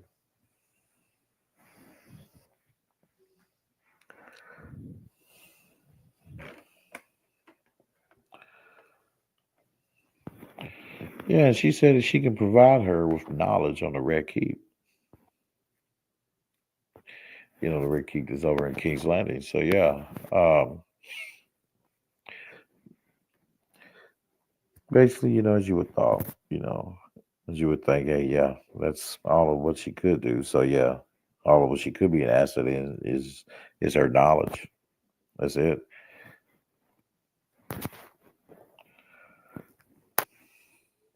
Well, and give her some counsel to help her to see clearly and certain, and make known to her certain options that are there.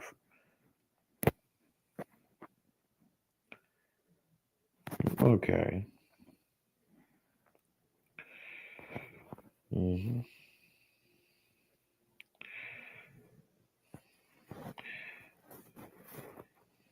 Yeah, and she's yeah, she got something against the high tower. So yeah, she tells her that she also wants to be able to have the opportunity to punish the high tower. So that's her way of doing that, is by being with Rhaenyra, sticking to her.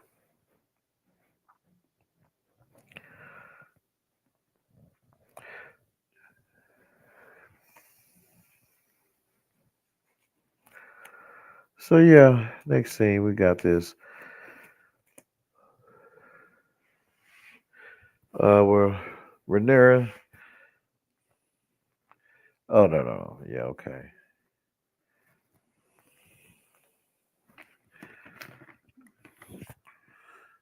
Well, no, while the two dragons was flying around playing with each other, White Worm asked a question about one of the dragons, Sea Smoke. Was flying around. Rhaenyra tells her, yeah, the Sea Smoke. He's a growing restless, and because he misses his rider, which I believe was supposed to be Corliss's son, who was meant for him to believe that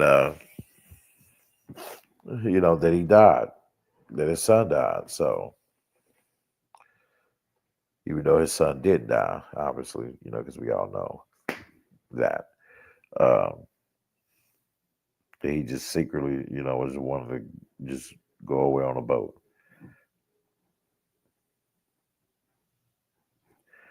He wanted to get away from all you non LGBTQ lovers. Uh, uh,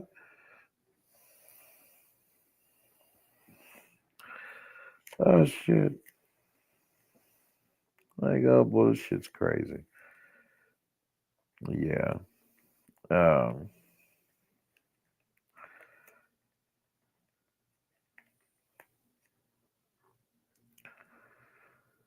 So yeah. Uh.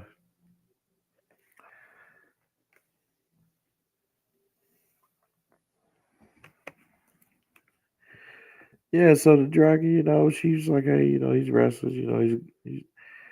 He's growing restless. But the white worm told her, she's like, because she's looking at both of them. She's looking at the dragons hard. She was like, well, maybe he's lonely. No shit.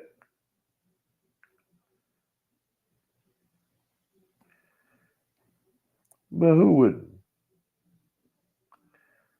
Man, hey, I wouldn't mind sitting there, chugging a beer and just let my TV be for a whole good minute, be just number watching just two dragons just playing around, messing with each other, flying around like in such close proximity too. Like, yeah, I'll be staring at them like that too. So, so yeah, and oh,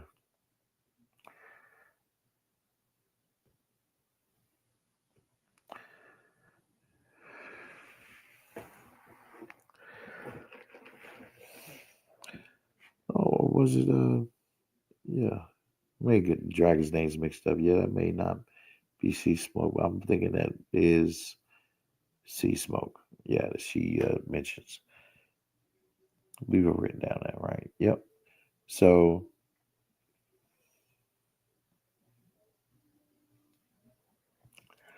yeah, then the next scene we have a Rhaenyra, tasking Rhaena to take her two sons and and a baby dragon to her cousin Lady Jane Eyre, who would take the dragons in exchange for an army. I'm like, okay, this bitch wanted one dragon, y'all. Like one decent sized dragon that is old enough to actually to defend and protect and destroy. So um, I was kind of pissed with this exchange. Yeah, because I think I'm gonna mention. I'm gonna mention that this bitch gets her 4 dragon eggs for an army.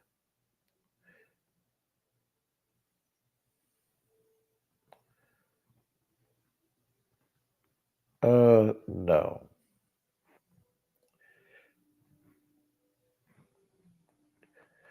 Bitch, one dragon egg is good for your army.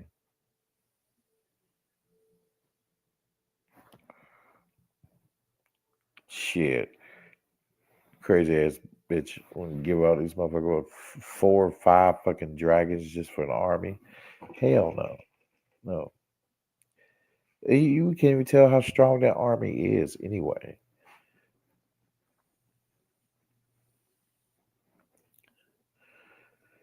Yeah, so but Raina in this, she's jealous, of her sister. Because because she'll be reigning because she'll be remaining with Rhaenyra because Bela is provided as being, more of an asset, which can't be helped because she managed to claim a dragon and she didn't. And then she brought up to her to Rhaenyra. She's like looking at her with her old pointy Bambi face. Saying, well, it's because she has a dragon. It's because she has a dragon. That's why you sending me off to do this. I'm like, girl, look at this as an honor. I'm like, what? You should be wanting to do something of high honor like this to be charged with protecting the queen's your queen's children.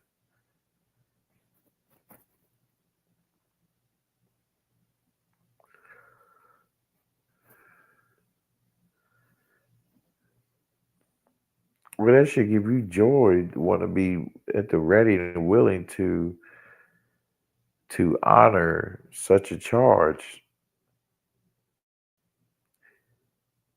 It's because of you. What you should have is that through that natural desire, want to protect. You should be okay with that, but nope. She wanted a dragon. She said, "Damn all that." She wants a dragon. Shit. So, I guess. I guess, man. Uh, yeah,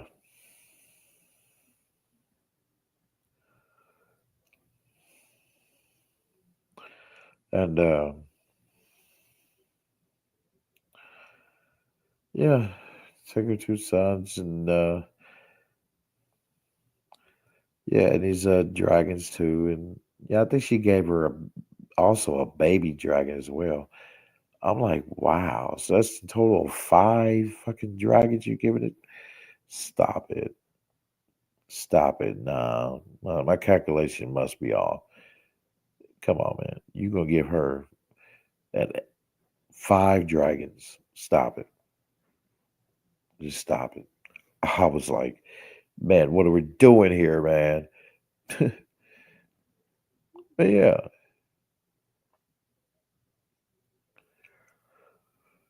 yeah. So so she sends her off with her boys, you know, sends them off away, for their safety. Rhaenyra sends off Rhaena with her boys and the dragons.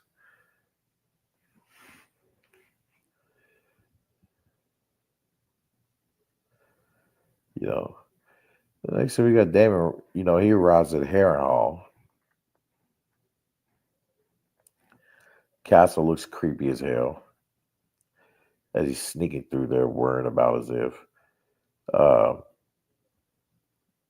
worrying about as if he's getting ready to have to fight somebody. Somebody's going to attack him from the shadows or something. But no. Oh, when he gets to like the main area or the dining area, you call it, because they have a table there, boom, the same table where they can eat on, the same table where they have their own little councils there at Harrenhal. And Harrenhal was owned by the Strong family. Who, for the Strong family, we know, obviously, it's Lord Larys,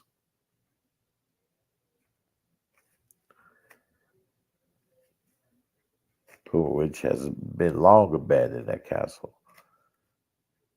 And for good reasons. Shit. Hell. I would have abandoned that motherfucker too and take all the damn shit, all my assets with me. Transfer it over to hold up. But yeah, man, nah. So therefore, let's go this here. Okay. So Simon Strong, his name is, I think he's a cousin to Lord Larys. So yeah. Uh, he bends the knee uh to Damon, you know.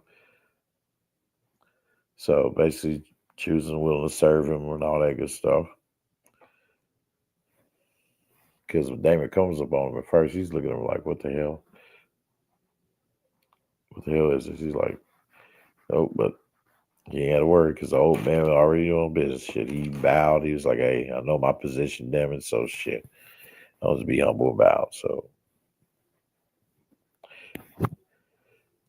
yep, so Sir Simon Strong. So yeah, so Damon asked him about his loyalty to Lord Larys Strong, because he's like, hey, he's over there and I need you guys' support. So how you guys are when it comes to that.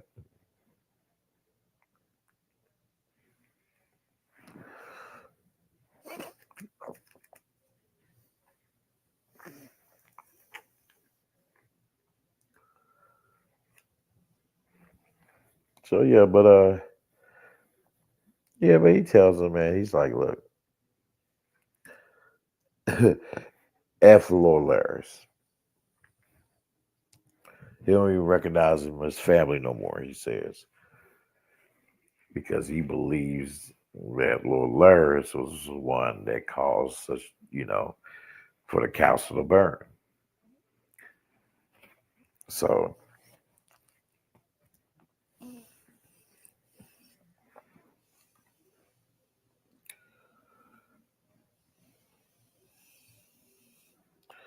but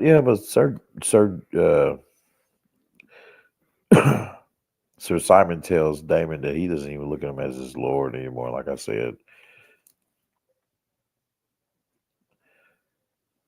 he believes he said he believes he killed his father and brother in that fire.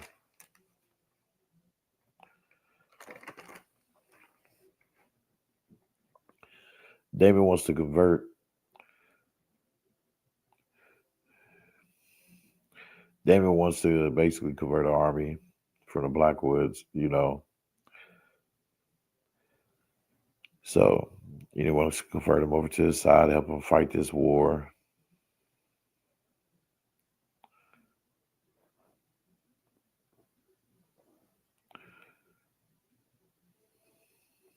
Yeah, so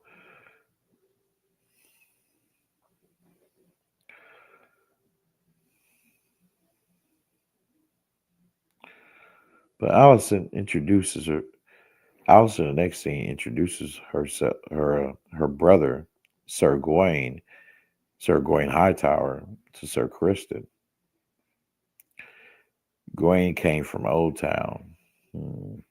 So I'm wondering, was Gawain sent by Sir Otto? Even though he told Allison that he haven't received any letters from Sir Otto. So I'm like, really? Sir Otto must have said, F you guys. I'm getting away to collect my thoughts and plan and strategize. Amen to that. Especially too after you strip me of the position, I'm supposed to sit back here and watch you have the kingdom burn all the way down to the ground, damn it. Something that I was vehemently trying to prevent from happening. Huh? Yeah. So hell no, I don't blame him for leaving. Shit. Hell. Being ruled by demon children.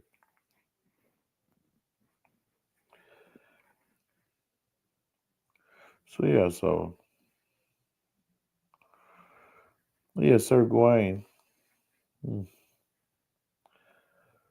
Yeah, he expresses he expressed to Sir Gawain expressed to Kristen real quick. He told him, hey man, how he surprised that that guy like Kristen, who basically came from lowborn, made it to such a high station so quick.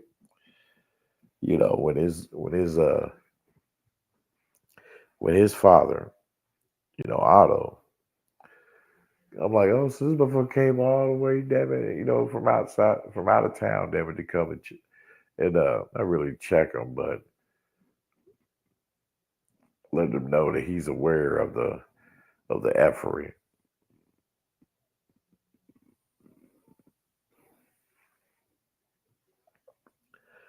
Yep. So. Yep, and yeah, he expressed to her,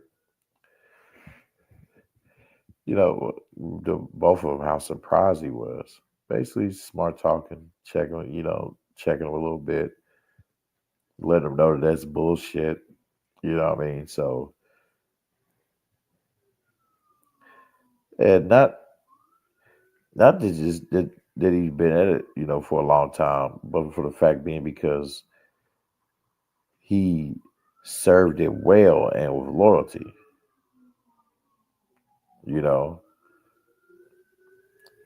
But he served like what? Two kings royally. I mean, faithfully.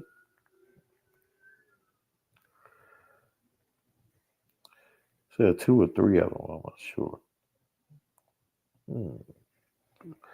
2 or 3 turns. Well, whichever one. But yeah,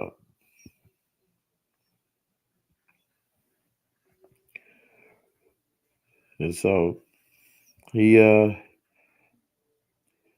up, heading out with Kristen on their mission, to gather support.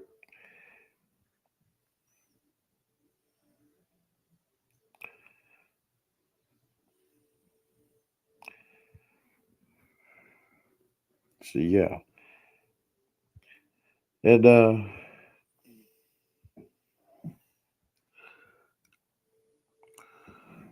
Rhaenyra conducted a council. And at the council, one of the members spoke against her plan to gather more man armies. For you rather use the time they have to attack Aegon. Rhaenyra wants to win with armies. She wants to win with armies, man. Not just by dragons. I'm like, that's real shit. That's real shit. Because you motherfuckers want to rush and dive straight in head first, damn it. He'll want to ask questions after, motherfucker, you receive the pain. Crazy as hell.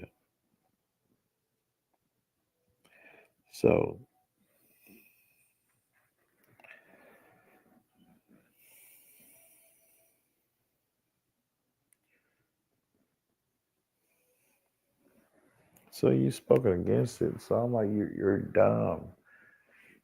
Like,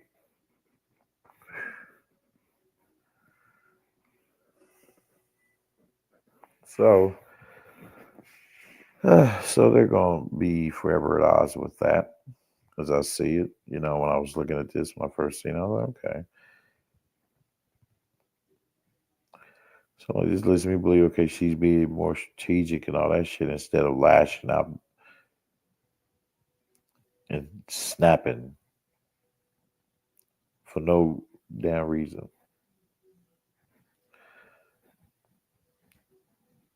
For no damn reason. So, yeah.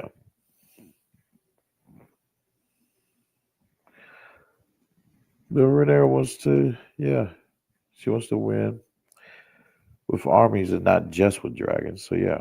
The councilman, suggests she go hide somewhere.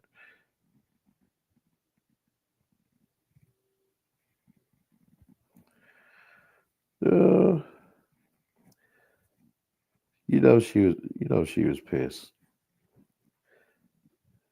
So go hide somewhere safe. She quickly picked up on it and refused, realizing they wanted to proceed without her.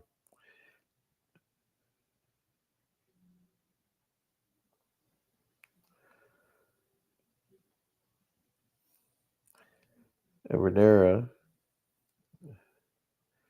Rhaenyra tells him, she was like, hey, be careful, damn it. She quickly picks up on it. She said,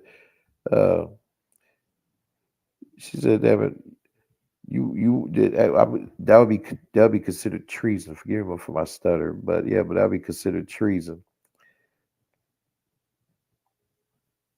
if they would have took it any further. But no, they didn't. If they would have acted on her behalf, not with her not knowing.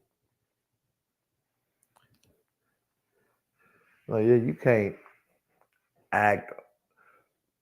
make bold decisions while you under her banner, while you under Rhaenyra's banner. Like, what the fuck? No, you have to let her know. You have to let her know what's going on. But then again, like I said, I mean, that's a council, man, baby, you shit motherfuckers rather just deal with that. Hey, that's how it is. That's what they're used to. like properly planning, solving, and all that good stuff without the constant annoying interventions of a damn woman. So shit, that's how that is.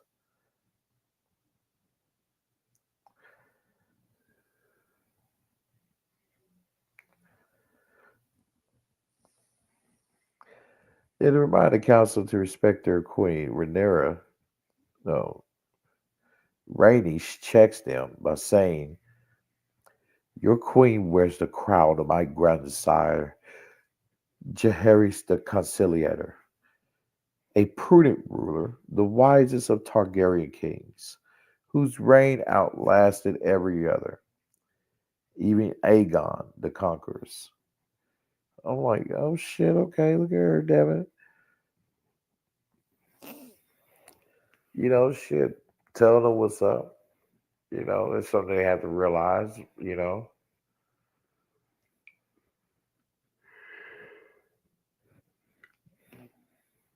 that she is, the rightful ruler. Oh, I can't believe I said that damn sentence. Oh man, I can't believe it. But yeah, but like I said, man, she has to understand too is that when it comes to this battle situation, this battle shit, we are not the same.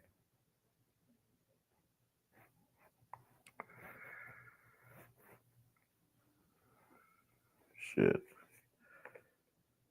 So even yep. So Rhaenys, she has a talk with Lord Corliss, telling him about Rhaenyra and how the council's giving her trouble and shit, that she uh and that she may need Lord Corliss by her side, you know, because she knew that hell he's gonna exude this third masculine, uh take no bullshit ass kind of demeanor, man, that stoicism,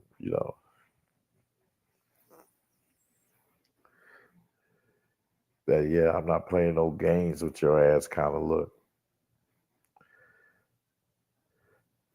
She knows with that he's gonna be bringing authority with him.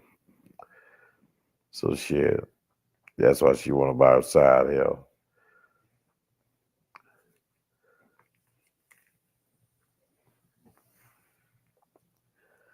shit.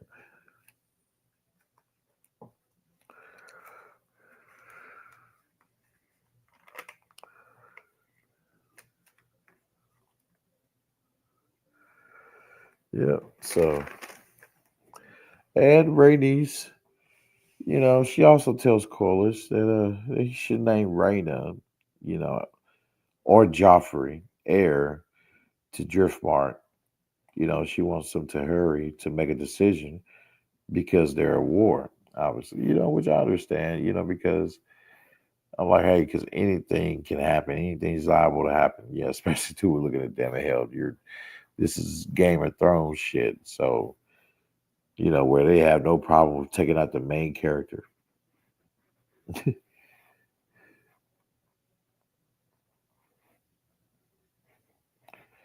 Yeah.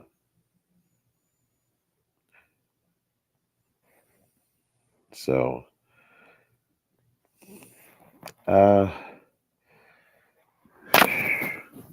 yeah, definitely Joffrey, because I'm like, yeah, you got to be in favor, of,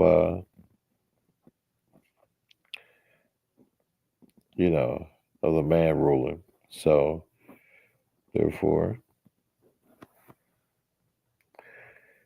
just still the conversation, it still went, unanswered.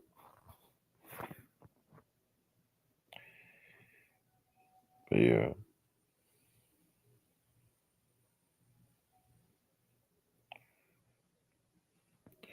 It just tells us to help make a decision. He tells her, yeah, he just want to hold off until later.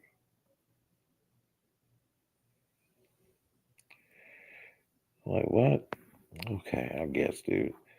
That's the next thing, yeah. Renner sends off Raina to go to her cousin, Lady Jane. Yeah, two boys, and another child, and yeah, two small dragons and 4 eggs. I'm like, are you shitting me? Come on, man.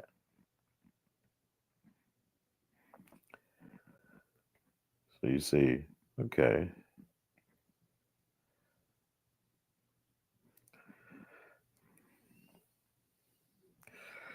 All right. Yeah, Rhaenyra reminds Rhaena to have her cousin to remember their house's pledge. That was, hey, you got this gift now. Now remember the loyalty y'all swore now. Shit. I didn't have to give you this much. 'Cause like I said, bitch, I don't know. Who knows damn hell if your army is super strong.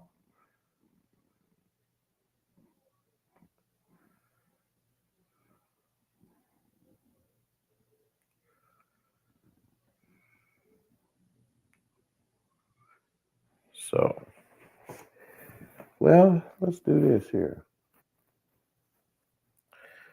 Yeah, so I'm thinking Ray's pissed, yeah, that she has to go on this mission and being involved in the war. I'm like, okay, come on, man. But her Bayla, her sister, tries to get her to see reason, clarity of the importance of, of her role in this, her situation, and her mission. She must do. And that she should be taking joy up in that, man, instead of just being all concerned about wanting to have a dragon. That's it. Damn everybody else. Your selfish ass you just want a dragon because some other people got one. Stop it. The power of jealousy, boy, I tell you.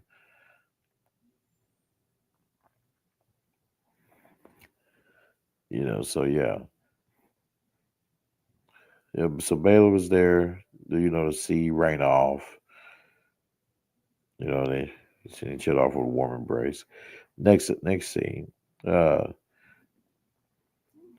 Helena, the young queen Helena, tells Alicent, she feels sad about her son, Jaehaerys.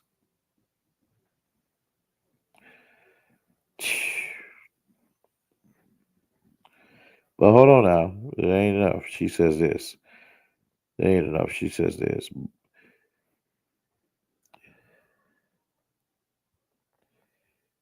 Is that she believes that she shouldn't be sad when her husband forgive me. Oh, place. Yeah.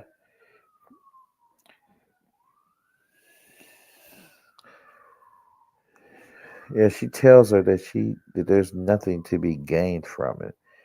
That she shouldn't be sad. There's nothing to gain from it. So I'm like, okay.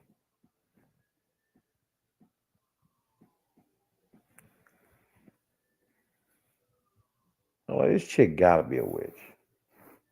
This chick gotta be a witch of some kind.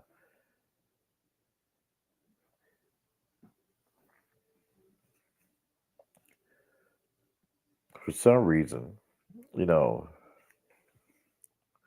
Helena tells Alicent,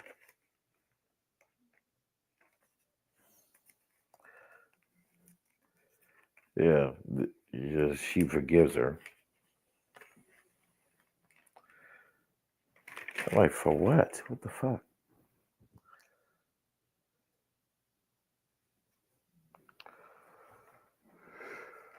So, but yeah, we already hit the 2 hour mark on this one. Um, yeah, I made it right there where we left off. We're gonna leave it off right there. Of Helena tells, Alicent, what I mean, that she forgives her. I'm like, huh, for what? Maybe it's because Allison feels guilty about what she's doing or what she has done or what she has done to her. Or maybe something that she's going to do to her in the future. So therefore, she's apologizing to her right then and there. So yeah, we'll finish up and pick up the rest where we left off. Man, damn. Yeah, tomorrow. And I'm going to be really quicker with this one. So yeah, thank you guys for coming through. Appreciate you. This is your guy, Ray Hama. 1 versus a million. I'm out. We'll be back to reconvene tomorrow.